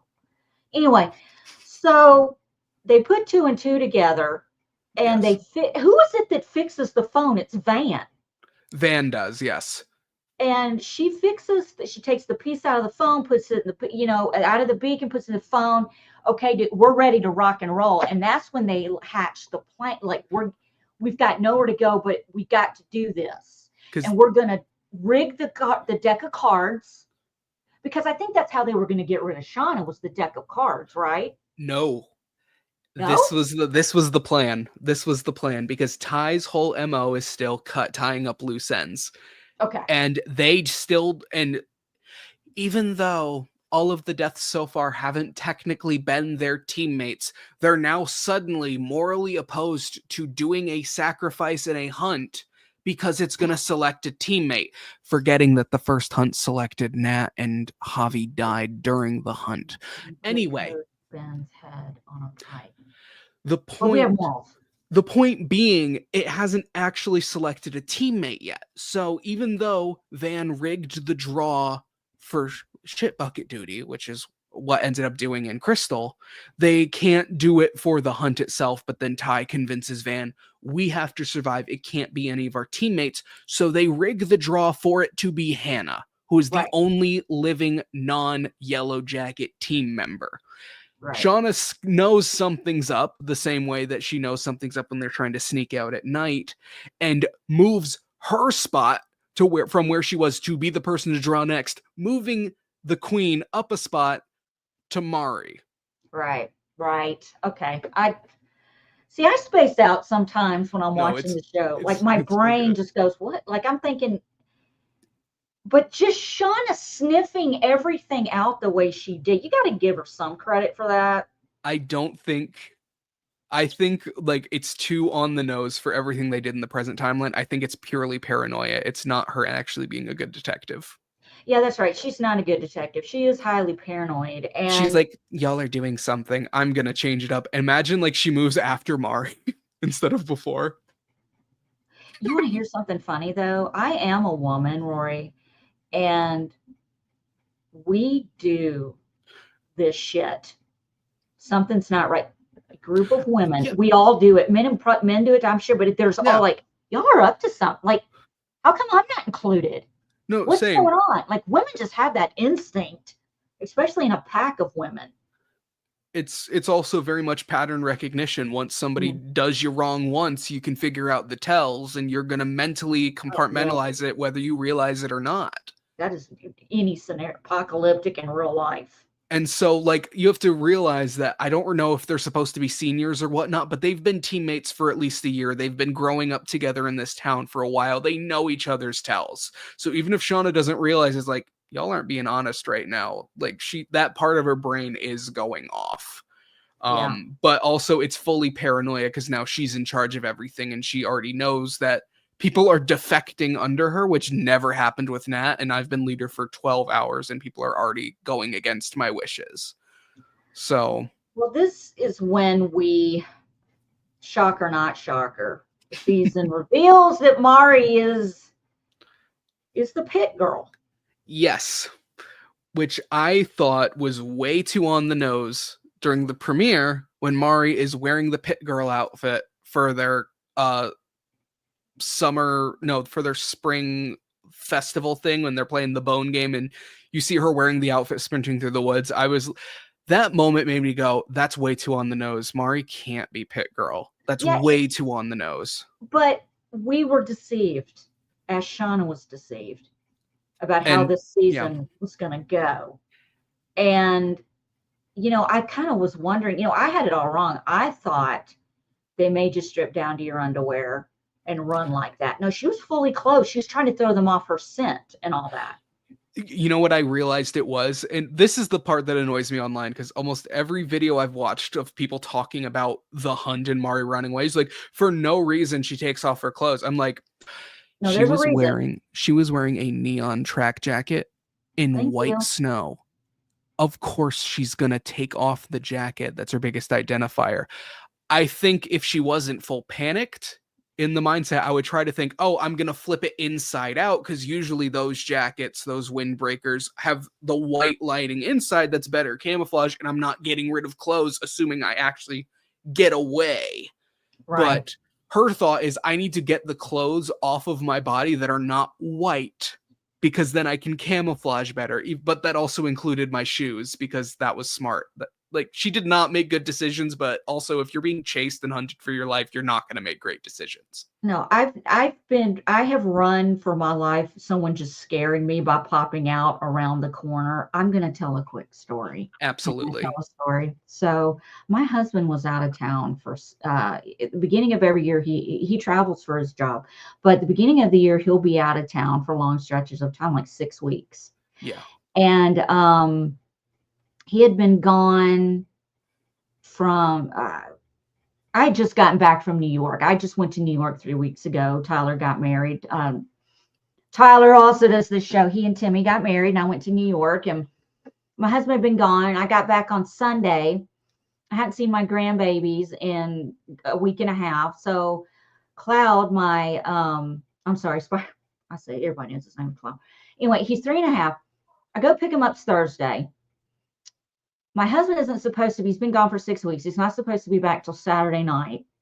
I go pick up Cloud. I live in a 2-story house, right? And I have a balcony, like the front upstairs where you can look down and, you can see the upstairs. We come in and Cloud and I are playing in the living room. We're not there 5 minutes. And Cloud just goes, Papa. And I go, oh, Papa's not here. He's not going to be back till he's out of town. He goes, no, Papa is upstairs. I go, no, Cloud, he's not. And I'm making him a snack, and he keeps talking about it. And I'm like, look, he's not here, okay? So we continue playing, and then finally he goes, I want to go upstairs. My husband has a collection of little model cars, and he leaves like a line of them out that he doesn't care if anything happens to him. And my grandson is obsessed, and we go upstairs, and he says, "Hi, car," and he pets all the cars, and he hugs them, and then he puts them back in a line, and So, and then we come back down the hallway, and there's a room at the other end of the hallway. It's completely pitch black, dark in there. And I'm about to go down the stairs, and he goes, Pop, I go, no, Papa, do you think you see Papa in there? And I look in there, I don't see anything. And then I look again, and my husband comes out of the shadows. I scream like I'm Pit Girl, I'm Mari. Yeah. I run down I leave my 3.5-year-old grandson in the doorway, and I take off, and I shut the door I run down the hall, and I slam the door, and I lock it. And I realize it's Chris, because I hear him, Cloud knew it was Papa. He knew it was Chris, and they're laughing. So I knew I didn't just abandon my grandson. Okay. I knew it was. Yeah. I unlocked the door.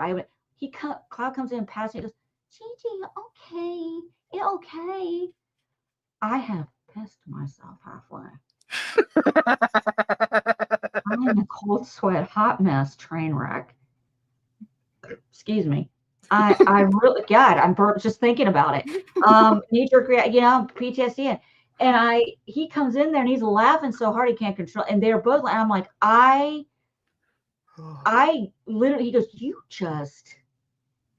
just abandoned your grandson. I could have been anybody. I said, no, as soon as I saw the Dr. Pepper t-shirt, I knew it was you. And then I heard you both like I knew what was going on. But no, if it had been anything else, I would have picked that kid up and I would have thrown us down the stairs or something, in that moment. But it's funny that, you can't, it's like, you don't know what you're going to do. But, yeah. So I don't know why I brought that up. It's just Allison ADD story time. We got to have at least one of those during the show. Anyway, so where's the armrest? I got a new chair. Okay. So I don't have an arm. Like I didn't even remember. So anyway, Marnie is Pit Girl, and we've explained why she's in her 90. Yes. And we circle back around to season 1 opener. The pilot. And we get her out, and bring me her hair. Okay, I don't get it. That part I don't get. I understand. I think like when she's making decisions, especially in front of Lottie, she's doing this whole charade of like, I'm absolutely all about the wilderness because you're not taking this power from me. But like, we haven't kept anything from any of the other people aside the heads of the men. Besides the head, the head of Coach Ben's head. But like, it's not like we have kept we kept Jackie's clothes because duh. But like, it's not like you kept anything from any other people, right? There's not anything you're using religiously, and now you've just decided as a statement piece you want her hair. It's a girl. I'm going to tell you something. Here's the thing. Well, Marnie and Shauna hated each other. There's no love lost there. But it is a young girl's identity in this group, especially this group, is their hair. Yeah. And you take a girl's hair, you're taking their, apart, like something that really means a lot to them. And her trolloping around in pieces of Marnie's hair, I think is a big to Marnie. So I kind of got that part. Yeah. But what I didn't, and then they have the big unveiling after that. And it turns out Natalie has got the phone, and she's up on a hill, and we've got Aerosmith's Living on the Edge. Doom, doom, doom. Living on the Edge. Oh my God, that was a pretty awesome moment, especially being a Gen Xer. That was pretty awesome. And the unveiling, and it was Hannah, and they double-crossed Shauna. Yeah, we're getting the F out of here. That was that gave me chill. That moment I really did appreciate. Yes. But what I didn't see coming was how quick, after the opening sequence from season 1, how quick we're going to have that turnaround. Like that big reveal. You got to think about the big reveal of season 1 was Misty taking that the thing off, her mask off, and serving. And Yep. all of a sudden but the one thing I'm kind of a little about is the time didn't line up, because I'm thinking Natalie during this hunt and whatever is already on the mountain because it's bright in daylight. Because if you think about that scene in the season 1, it went from day to night and it got dark. My interpretation of it is like, yeah, they had the feast at night, and so Shauna confronting Hannah disguised as Nat happened the next morning. Well, otherwise, yeah, the daylight thing doesn't add up. But also, you're right. See, this is how I'm time jumping, because that's what this show does to you. No, but even then they acknowledged, well, I mean, for obvious reasons, but they acknowledged the fact that they went back and refilmed parts of the pit girl scene from the pilot for this episode. Yeah. Like, for example, Shauna's mask that she wears during the hunt isn't even acknowledged in the pilot. Was it the hat backwards or something? Or it was the hat down over her face with the holes cut out over like the corner center, and it had like devil horns too, but I don't know where the devil horn things were or where they came from. Satan. Well, I mean, it was a very appropriate mask, but I was like, that mask is not part of the setup, which I guess is supposed to be like duh, because she's the antler queen, which is why we don't see that mask. Satan with Shauna. No.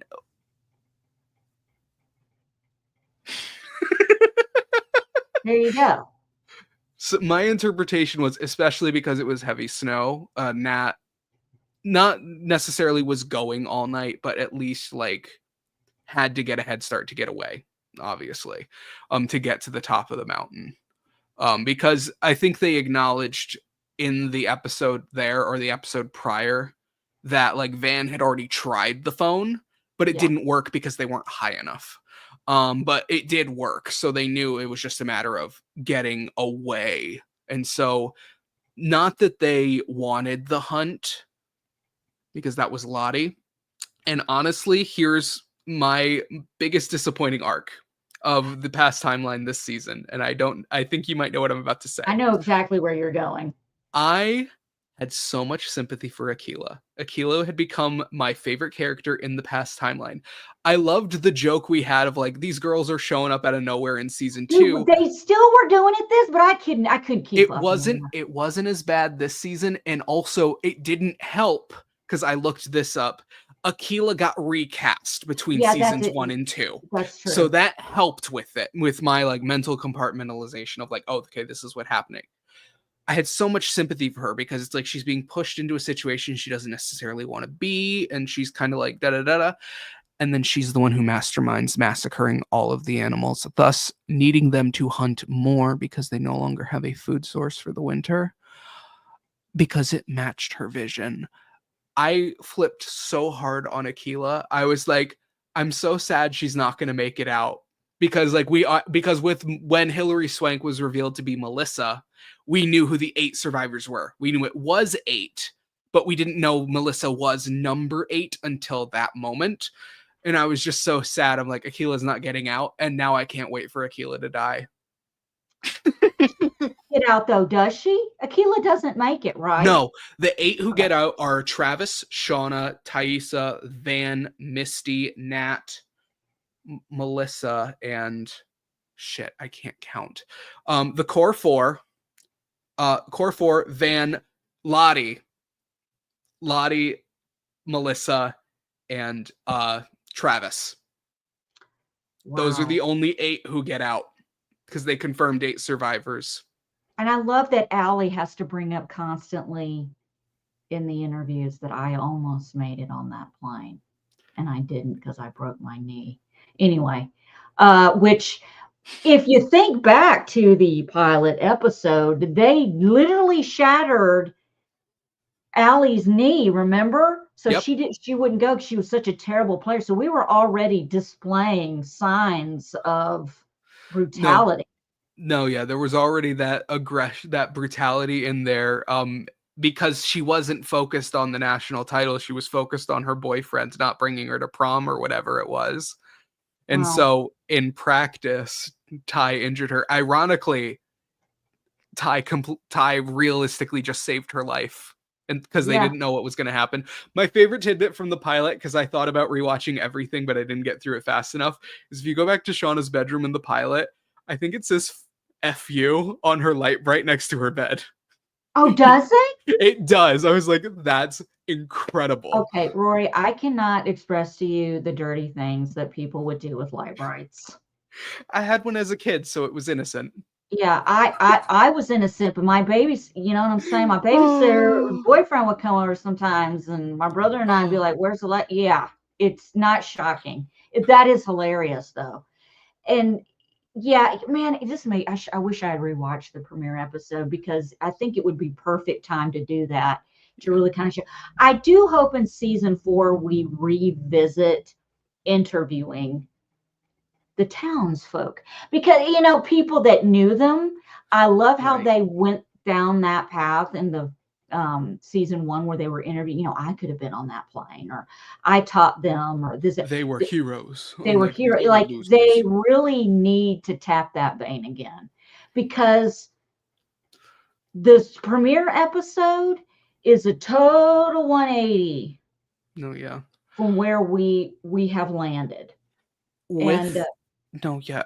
Just jumping back to the present really quick, like with Shauna, like writing the note publicly, that honestly, that piece alone, and also Nat getting to the cliff, so we know that's how they get saved. That those two things, that being the notes that both timelines ended on this season, is why I was okay with it not getting renewed. I'm like, that kind of it closes the loop what does her because note say? I'm sorry, go ahead. she basically is talking about how we basically her saying we don't remember exactly what happened out there because we kind of compartmentalized it, and I'm done forgetting. I'm gonna be fully me, as in like I've been repressing myself for the past 25 years, which does make sense with her actions in the pilot. And Ty says the exact same thing. I'm done forgetting when she buries Van and takes a chomp chomp out of her heart.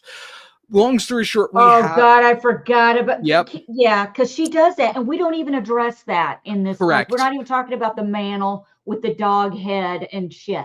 No, Yeah. that's other Ty, which I don't know, which I don't see other Ty how she comes back and how it makes sense. I mean, it's obviously going to happen because like we didn't get full resolution. We got normal Ty taking control back at the end to say goodbye to Van, but otherwise it was other Ty for most of this How season. come Lottie didn't get an airplane send off? This is my favorite note. This is my favorite thing. Because she was on schizophrenia medication, correct? Yes. This was trauma for all of the girls, except for Lottie, because Lottie mentally never got on that plane. She woke up coming down from her medication in the wilderness where she finally found herself. So Lottie's death is her standing over her own body, not on the plane, because Okay. it wasn't her trauma, it was her awakening. Okay, that makes sense. I like that, Rory. I That is like my that. interpretation of why Lottie's not on the plane and why everybody else is, because ultimately the plane crash changed their lives. I mean, they learned how to build teepees. Who in that group knew how to do that? I think they addressed that Thais is the one who did it in the first episode and then it's dropped. Thais See, that's spearheaded how building that. quickly we just throw shit away. No, correct. It's like we have to explain it with a line of dialogue, but then we don't address her using that skill any further. Like it would And have made more sense if it was Van, because Van then goes on to become handy with the technology with the sat phone, and then her job when she comes back to the real world is working with old technology, like the VHS tapes and stuff. yeah, she's a videotape store. And That that's makes more sense, they get in but touch with her to play the tape. Shauna Yeah. does. And I just want to give a shout out to Callie. Bless her heart. She tried so hard. She put her phone in her mom's purse on record Yeah. so she could hear what was on there. And Shauna sniffed it out. But she didn't delete it from the deleted. She didn't completely remove it. See, that's the thing people don't. I'm telling you right now, shit ain't deleted until that trash is empty. Do you understand what I'm saying? Oh, I'm not teaching my kids how to find search history. I'm gonna know what they up to. The cloud. There's the cloud. Everything goes to the cloud. Oh, honey. Let me tell you something. I agree with what you just said, but one day you're going to come across something and you're going to go, oh, fuck. Why did I just snoop? Yeah. You know what I'm saying? There might be a sex video that you come across and you're like, oh, fuck, what have I done to myself? But I get it. Like, yeah, I want to know everything. I'm just nosy in life. Oh, my God. But it just sets it up because I think we still have like 16 people left in the wilderness, which means half of them have to die in the next couple months. I don't even know what our prediction was. What was our prediction for this season? I don't even remember. Did we have one? I wish I should have gone back and watched because I think I forget what we were predicting. I know I might be able to answer that. I could pull it up real quick.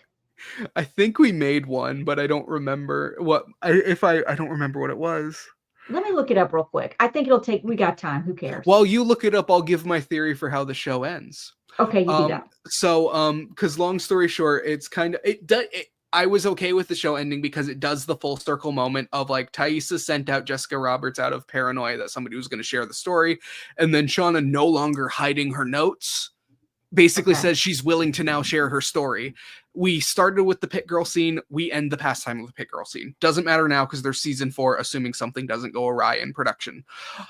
How the show ends for everybody. I think they're definitely going to play off of this note that only one of them is going to be able to survive in the real world, ... I don't see how it makes sense for Ty to get out anymore because I think she's still wrapped up in this other Thai business because she's tied up in the Thai business. She's tied up because for her, in a weird way, like I say, the man with no eyes is boogeyman because she has been followed by death by the man with no eyes, who is death, her entire life, because her first time seeing the man with no eyes in the real world, not on commercial, was next to her grandmother, who was, I forget what she was saying, but she was saying a lot of religious things before she was passing, and then she was like, don't let him take my eyes. And then Taissa, as a child, looks into the mirror and sees the man with no eyes standing there.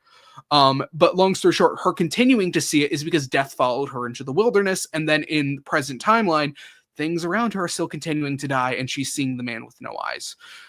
So I think it's going to end with the man with no eyes taking her eyes for her.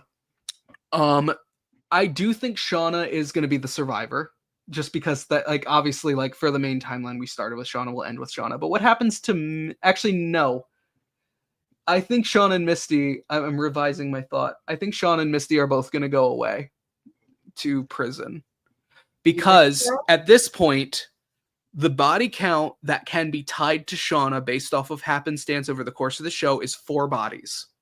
Adam Martin, obviously, because she stabbed him.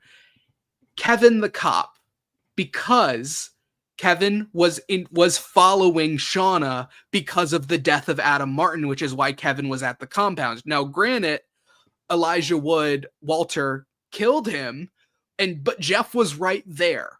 That could get tied to Shauna.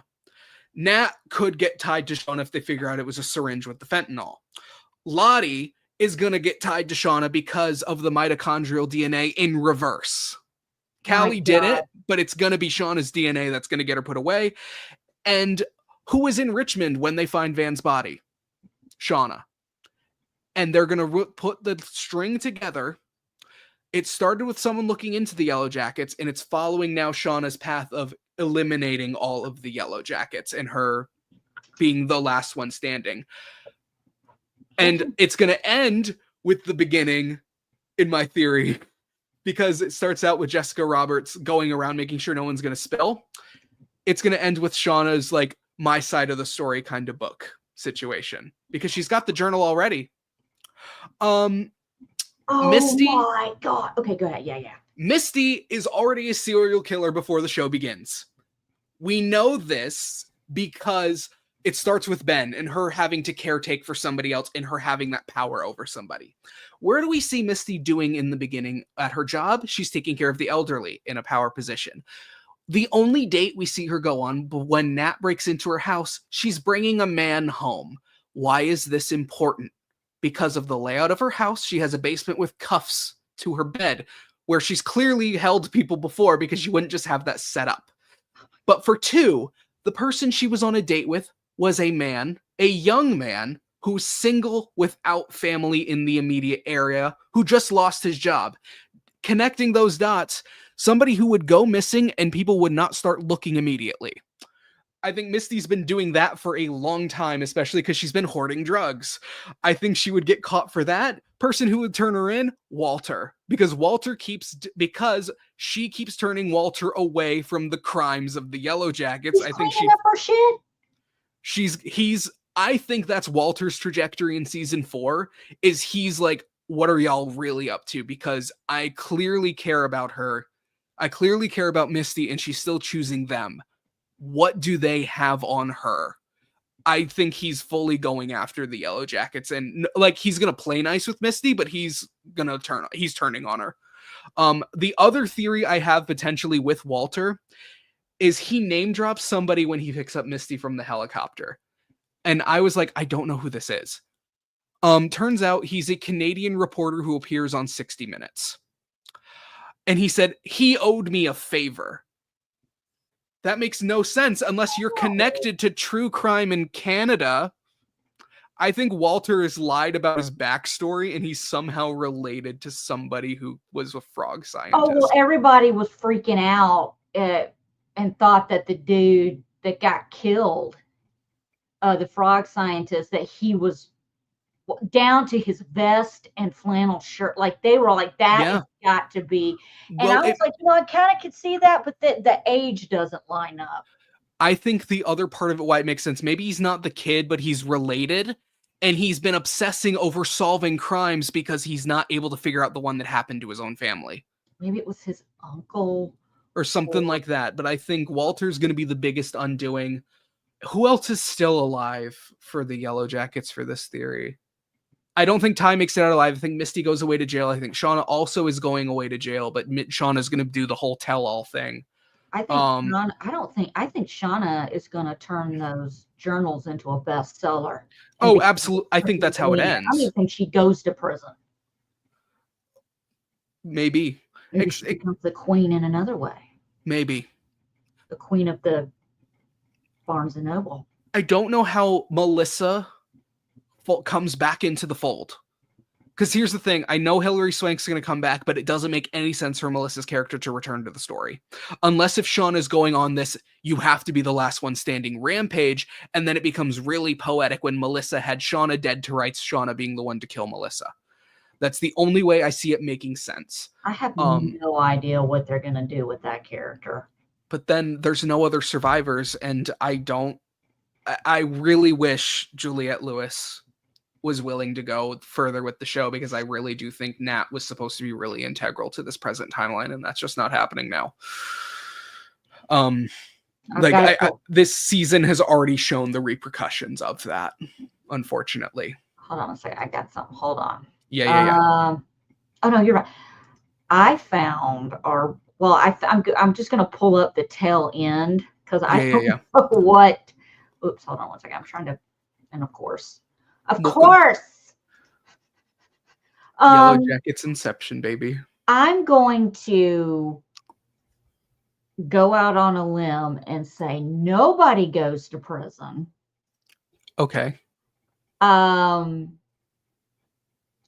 writes a bestseller. She finally comes out. Yeah. Ty gets I think they go on a book tour. God, I'm reaching right now, but you know what I'm saying? Like that could happen. It could happen, especially. What is Thaisa even doing for work now? Because obviously she was running for political office, and I know she's rich. She had a law degree, so I guess she's not taking cases and hasn't taken cases for X number of months since season 2's all happened. I Apparently don't she's even rich know. because they're going and getting massages and staying in these nice hotels in the And New that's York cities. and that was the and just rewinding to that really quick. That was the tell-all that other Ty was in control, because present day Ty is a vegetarian because of what happened out in the woods. So her ordering steak and lobster and stuff when they were getting massages is the proof there. Lori, you did more homework than I did, and I'm so impressed. Okay. Let's roll back. Let's do a flash. We're going to do a flashback in our timeline. We're going to first, let's see here. Guess what I found? Oh my god. The intro. Roll it at an hour and 55 in. Finally, but hold on. I want to redo us a little bit. Yes. Oh my god. That's so tiny. No, I had a special thing. There. Where is it? No, because I'm on top. I want us to be on top of it. Do you like that better, or do you want us down here? Either's good. But what do you prefer? This? Yeah. So I can watch down. So I'm gonna make it big. Okay. That's what she said. Okay, is it big now? Yes. Oh wow. Welcome to my weekly meltdowns coverage of Yellowjackets. I can't use any music off the internet 'cause everything's copywritten. So enjoy the super cool opening VHS sequence like the show, and Allison's super creepy voice singing to you. Enjoy the coverage, my weekly meltdown. Whoopsh. Look at your Yes. face. That was horrific. Hell yeah. That was brilliant. That's art. Oh, where ah. You didn't like that statement so much you kicked me out. Okay, so now we look so much better now, by the way. I just want to point out. But yeah, that was terrible. And you were making the same face. Okay, so now this is the prediction of end of season. We're just going to draw this. I don't give a shit. What do we do? Okay, so I don't even know. That background, that was some curtains. That was oh my God, y'all. That was supposed to be a stage. It was an ombre curtain I found, and can you see that? It was supposed to like be a curtain and a stage, and it's so bad. Oh, this is my old nose too. Okay, so we're gonna go down here. Oh shit. Well, anyway, let's see what we said, because I may have to fast. What they did was darken the eyeliner on Lottie's lower lash line, underlight, and it made her look insane. And I mean, you could do that with any lighting or just heavy on the eye makeup. Man, she just still in that daze. What am I talking about? And she says, "We gave it what it wanted." Is this what it's like to watch me? She happily tells her friends, who look very disturbed. Then to Van, she says, "You'll see. Who wants to bet Van's real bad cancer will be miraculously gone next season?" Help! I'm calling for help. Help! Season 2 by Allison S. I don't have that anymore. You on the phone? You on the phone? Yeah, with the producers. Yes. They better not pull some stupid shit like that. She's gonna be curious, because if we're going the lost route, I don't know. I don't know what's gonna happen in season 3. I'm just kind of like, for once, I'm really like, I have no idea. I hope it's ridden with flashbacks. I really want to get into what happened out there, like the rescue. I really want to get into all of that. I also want to get into the present time, like, where's Steve? The dog. Where is Sammy? We got one scene with Steve and Sammy, and you wanted that. You didn't give a shit. Someone has to. What's going on with her basement? Don't even revisit that. I forgot about Sammy. Randy is shooketh. by the FBI. We did get Randy. Randy was door dashing at bingo. Randy to actually be interrogated by the real FBI now. I mean, there's got to be cleanup. There's going to be a bunch of cleanup, I'm sure, with Detective Matt taking the bait and doing all that. There's got to be, but there has completely to be, gone from the show. Didn't even get a mention. There's always loose ends. I would love that storyline of him, season 3 will go in, even though he's being blackmailed to continue the witch hunt. I don't know. Maybe there's no more murder mystery. Maybe we follow up with Larry, who's running the front desk at the No-Tell Motel. Larry, what are we doing here? God. What do you think's happening? Steve, are we going to put a GoPro on Steve and see what he's been up to? GoPro Steve doorbell on more Steve. interesting. Yeah, let's put a Ring doorbell on Steve. I mean, are we going to get into? Let's make a bunch of Lord of the Rings show. He's protecting his precious. What's Frodo Baggins going to do? What? Blink. That's what he's gonna do in season 3. What am I talking? I mean, what's happening here? He put What on. character Look, they didn't put on the blink? ring. Oh my I god. don't remember. Big bold prediction for the plot line of season 3. Oh, here we go. I did actually do one. Lisa is gonna replace Natalie in the circle for Yellowjackets, despite not knowing anything about what they fucking did. But Lottie's gone, so there's no one to run the cult. So the cult's gonna just disband because the police are not involved. Clearly because they showed up. Lisa heard everything. That too. So she That was basically unexpected. you're one of us, or she's gonna be the whistleblower. I mean, they Lisa still could totally be the just whistleblower, glossed but over that. one Maybe scene of she Lisa. went home and got another Seriously, fish. don't I forget, don't don't know. sleep on They Lisa. could come across her. Steve. She's trying to tell the police what's going on. This is what I heard, and they're not going to buy anything. And Matt, Detective Matt is like, yeah, whatever. She's a former drug addict. They could blame it on that. What? Who knows? The one who was Lisa dating and Callie, Jane despite team being up like to in his take down 20s. the Yellowjackets. I know. I totally forgot That's about gonna be that. season 3.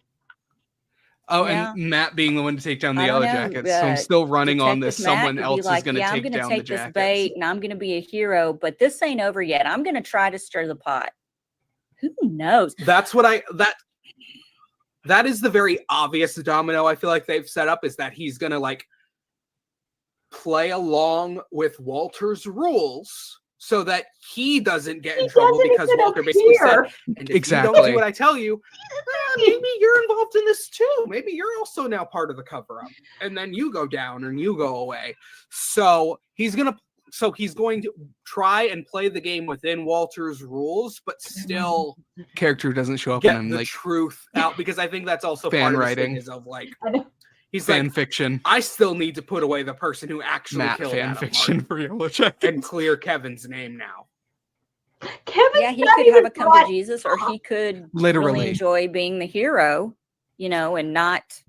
I think I don't know, but I think for the first time, Juliette Lewis wasn't I'm leaving, really left. Kevin would have stayed alive. You think so? That's my thought there. Is if Juliette Lewis wasn't leaving, Kevin would have stayed alive, and then that would have been Natalie's arc for this season, would have been the song and dance continuing with Kevin, potentially, but I don't know. How soon after? See, now I'm thinking about Steve.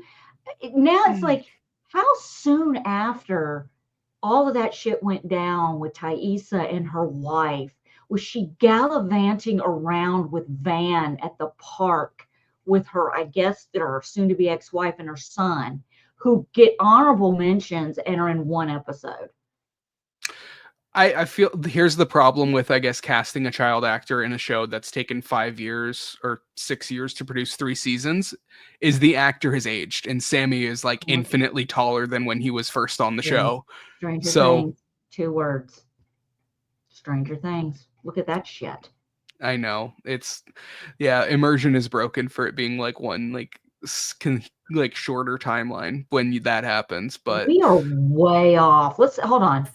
Wondering if they did confirm there is a season 3. They're writing it, but due to the writer strike, they had to pause. So if they were to end the series with season 2, this would be if they weren't going to do a season, this would be the perfect way to end it. No, it wouldn't. What are you talking about? I want to see what happened. I want the rescue. I want to dive. We're still waiting for the rescue. What happened yeah. now? We have a clear vision of how they chose and all of this, the Antler Queen, all of, And you that bet was a at little season twisty 4 twist recap, we're going to for be us. like, we're okay if the story now, ends here. Let's No, get we're into good. what state were they in when they rescued? Maybe there's going to be State, an Canada. investigation into the bodies state, and Alice? everything, like what happened to these girls and what happened. Maybe Matt decides to spearhead that. I don't know, and I'm not throwing anything else out. I think we may open season My 3 weekly with meltdown, but Natalie's reacting funeral, to old my weekly and meltdown. I Well, think right. Coach Ben's going to show up. It has forgot one not thing. been confirmed that Coach Ben is dead. Oh, he's dead, honey. Okay, He's he dead could have now. survived. He could have made it. He could show up at the funeral and cause trouble. At the funeral, we could have more girls that lived. But I mean, you saw how many girls. could I have. mean, like they have at least a year to go with surviving. So how long are we going to survive on so many people like that we've got left? So, well, if is it me? Am I lagging? it might be me. It might be me. Is it me? You're you're lagging, or it could be me lagging. I don't know. Is it me? Are you there? It's me. Is it me? This happens on every. Is it me? Okay. I don't know. Guys, I'm here. Is it okay, me? there you go. So guys, put in the comments where you think season 3 is going to go, because we're coming back for season 3. What? Sniff the microphone. Period. Period. What are you talking And into? personally, I think we should find another show to watch in the future. Let us stop. We got time. Maybe. I know I have time. I don't want to assume you have time, but Big Brother doesn't start till August 2nd because of the writer's strike. So I'm filling in gaps here. And they still haven't called me, so They haven't called me either. They never call me back. And I'm 23 years into this. yeah, like I know, like we have the pregame final too, which they have been okay with before, because Tommy and Christy. So like I need to know what the fuck is going on that front. What is happening? What are we talking about now? Big Brother. I mean, I'm excited. We probably won't get season 3. Read AI summaries. What ChatGPT thinks we talked about. Filming this winter. It'll be the summer, so hopefully we'll get the writer's strike under control, and we'll get also going. Why does the writer's strike what? Big Brother? You know It's reality we should just combine both of our brain powers. Subconsciously, we're of like how maybe bad it's a we are little at predictions, and for But season I 3, think it has we should make bingo boards of like things we think is going to happen. And Oh we my have to god, try we to should have race to done get bingo boards. I think because they're yes. they're Now, do we extending play the the bingo life cards of during Big season Brother that 3? season Or do we because do of it the before? writer's strike. I think Yes. like before, like once, I think what we should do, like before it starts, we should make predictions, and then like we should be able to potentially veto each other's stuff. It's like like one as a joke is like Akilam says a line. It's like no shit that's gonna happen. So it's like like we make predictions of what we think is gonna happen. We can have some joke ones on there, but then like we should have watched this. We didn't make a bingo board. My brain All right, is gonna have to really think on that, but yes, here we I'm will, saying it because again. I've got Prediction we should for do season that, 4 coverage. because We before forget to make season 3 bingo starts, boards. we're gonna do a wrap up. We're gonna do a follow up. Like we'll do this is everything that happened in season. Literally, in season 2, we're where not. we think we're going, and We're totally we'll at least not. have a trailer We by had then life. to obsess on and dissect. We had a lot So of we can go life. off that. We'll We do had a our lot of bingo. life in 2024, I think that would be a lot of fun. So yes, we will be back for season 3, probably in a year. But my weekly meltdown isn't going anywhere. What's the date on we this? cover Survivor. We The cover date Big Brother. is, We have little it's BS breakdown early shows. May of 2023. Gonna do 2 years. Flash movie that Ezra Miller. Oh my do god, that. this one. We did. Wow, You they predicted are that. out there, and how this movie got finished, I'll never know. I'm obsessed with Ezra Miller and everything that's going on in their life, and I'm using the pronoun they and them and their because this person does not identify. They identify with those pronouns, so that is why I'm doing that. Michael Keaton coming back as Batman. That is my childhood Batman, and there's a lot of other rumors. So we're gonna do a show about that when it comes out. Supposed to cover something else. We talk about spoiler. In the meantime, Rory and I are gonna put our heads together. I know you're moving and you have a lot going on, but we're gonna put our heads together. We may review a movie. I'm moving. How could Yes, you you're tell? moving. I How could couldn't you tell. tell? I thought maybe it was better if we were doing an episode of Hoarders coming up. We were going to cover Hoarders. And you can say, I can relate. You like the cast?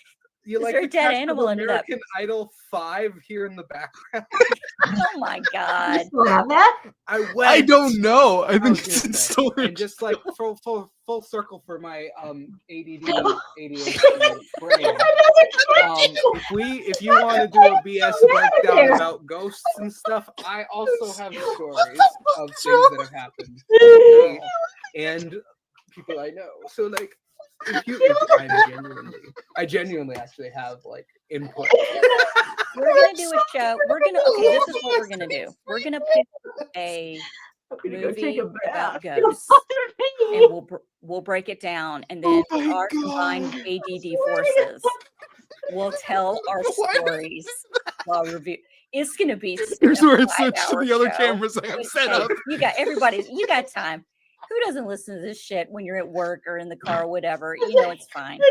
But yeah, Roy and I will definitely be back. And I just want to say thank you so much, Roy, for toughing this out with me. You are so sweet. I love you to death.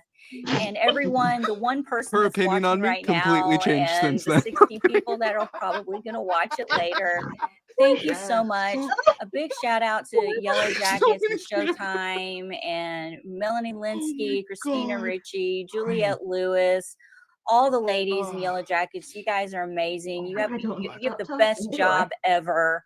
Reliving the 90s. Ugh, God, I was the same age as these girls. I wouldn't go back and I would Back to the Future it and get a sports almanac. That would be about the only thing that I would do if I could go back. I would not relive the 90s for nothing. No. Oh, God, help me. Yeah, help me. That is really it. I think we're going to get some more flashbacks. We'll get a rescue montage. We'll get a lot more. We got one scene of rescue. Natalie. Actually, no, wait. Was that season 2? 2. That was in season 2. Yeah, we can eat rescues. No rescue preview. I have a lot of thoughts again, which we'll dive into on like the full season recap of like where we think we're going. But I also don't want to give you ideas for your bingo board yet because they're going to be going. Because I'm a cheater. I'm gonna cheat. And the worst thing about being a cheater is I take it so personal when other people cheat. And that's kind of like when you're cheating on your spouse and then you're the paranoid one. Well, you're paranoid because you're doing Shauna. it. So that's kind of like the kind of I don't cheat on myself. But I mean, when I'm a cheater. I'm like, I know you're cheating because I know what you're up to. What is this? I'm dirty. Yeah. I'm flat out dirty. You don't shut up. Thank you so much for watching. We're going to get out of here. I'm going to run the outro and we will see you guys for season 3. Buzz. That's right. Woo. That was the best ever. You know what we insane. should do?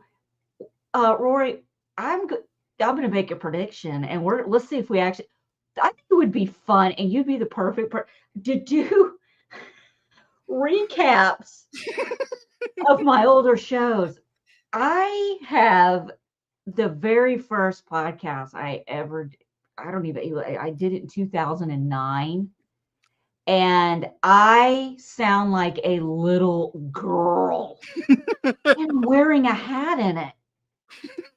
I am wearing a hat. I'm wearing a little cute, hat. I'm not wearing a baseball hat.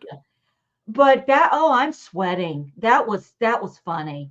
The angles, oh my God. I may have to upload that. That was funny. I didn't know I pulled out multiple angles. I forgot I did that. I think you did that because you were moving. You're like, I think I should set up all my cameras. It's like I'm gonna back okay. in a second. Let's go. I mean, you had the regular one, and then you had the one in the back. I was not expecting the side view of your giant microphone. Where is that microphone? We have changed to an easier to handle microphone in store. I have the same microphone. It's just Oh my God. Well, thank you so much for watching the Yellowjackets season 3 recap. The best part of it was the end. You know, it is funny because we go back. Tyler and I will go back actually and look at some of our predictions from Big Brother. Yeah. And go, we were before the finale episode, we'll rewatch the first and go, man, we were way off. Because you can't, you know, I'm just going to say, we're going to get a rescue montage and Matt is going to show up. I forgot about Matt. I forgot about Randy. I forgot about Steve. Oh, shit. So many characters that they just threw away. It's insane. That's going to be the reveal. Jeff, because he's not that bright, their hiding spot is Randy's.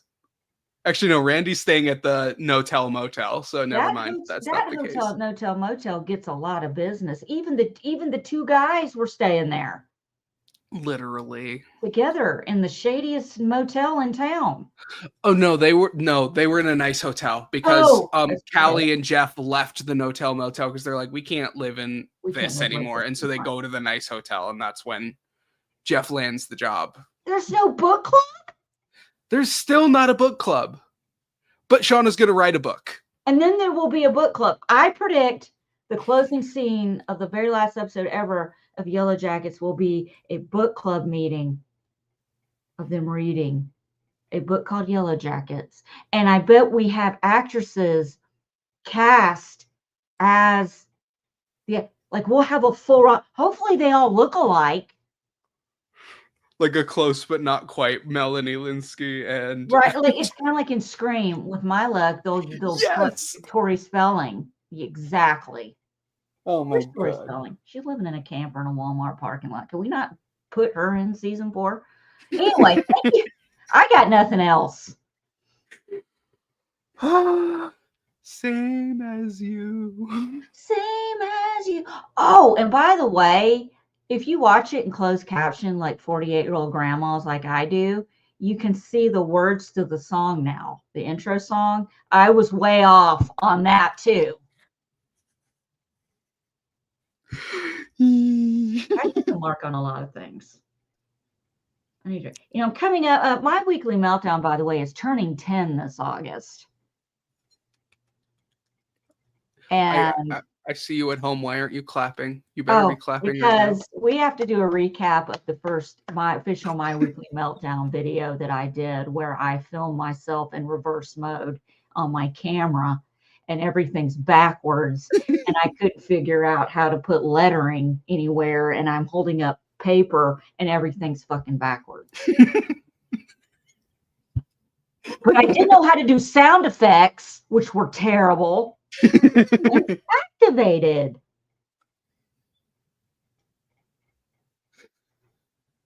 And I did it in my car on my lunch break.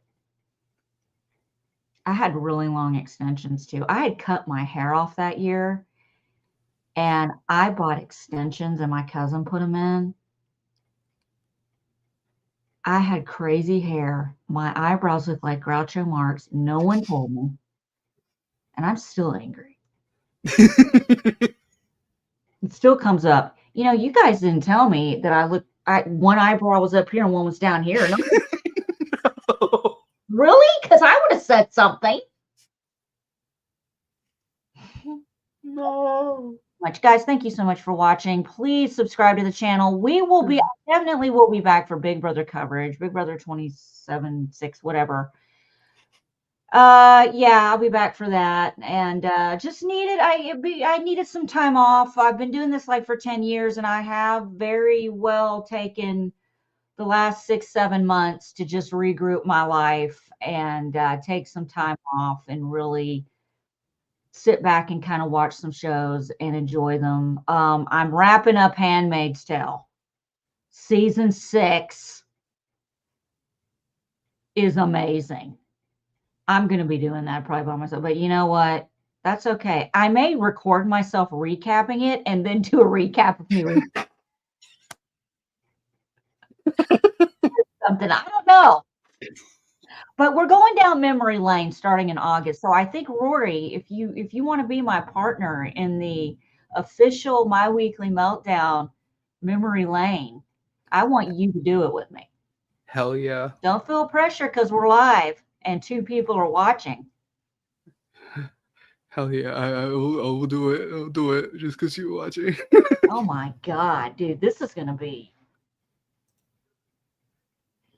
And we'll just pick just random. Just random episodes. Because what am I talking about? Like, we come in that video not talking about makeup. I don't even know why. Like, that's what it's like to watch me.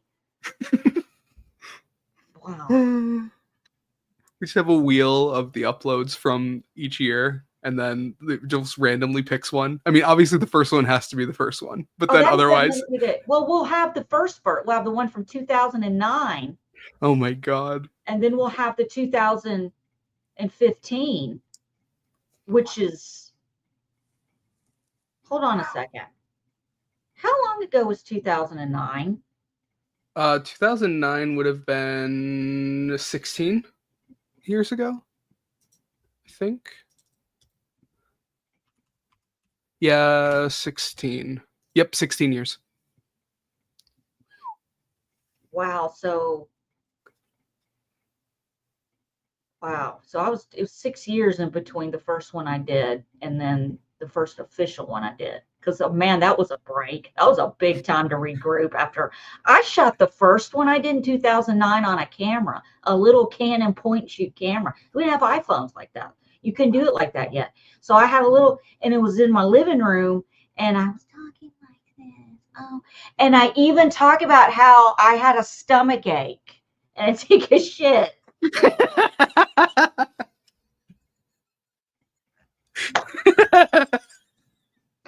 We might have to record that show and then me edit it down because it's going to be like 8 of us stopping and laughing. Oh no. All right. We'll be back. Put something in the comments. You better put exactly just the word something and nothing else. Just hashtag something. Hashtag something. Matt. Hashtag Steve. Hashtag Matt. Hashtag something. That's what we were supposed to do. We were going to watch Ghost Rider. Oh my God. Do you remember that? Oh my God. The 2 Ghost Riders, or was it just the one? We were going to watch the 2 Ghost Riders, and we were going to talk about it. Oh my God, we were. What happened? I don't want to know what happened. I think I might know what happened. I don't know, because like this is like it's like we have ADD, and it's like, oh yes, we're gonna do all this shit, and we're like, and then we get depressed. It's like we're not doing that. It's like you make plans when you're on like a mental upswing. Yes. And when it comes time to do it, you're like, we're not doing it. I'm sorry. Oh God. My Prozac. I'd been like 2 hours deep into my Prozac, and it wore off. Not that. Okay, guys, I'm ending the stream right now. Thank you so much for watching. We'll be back. I promise. Have a good night. Buzz. Buzz.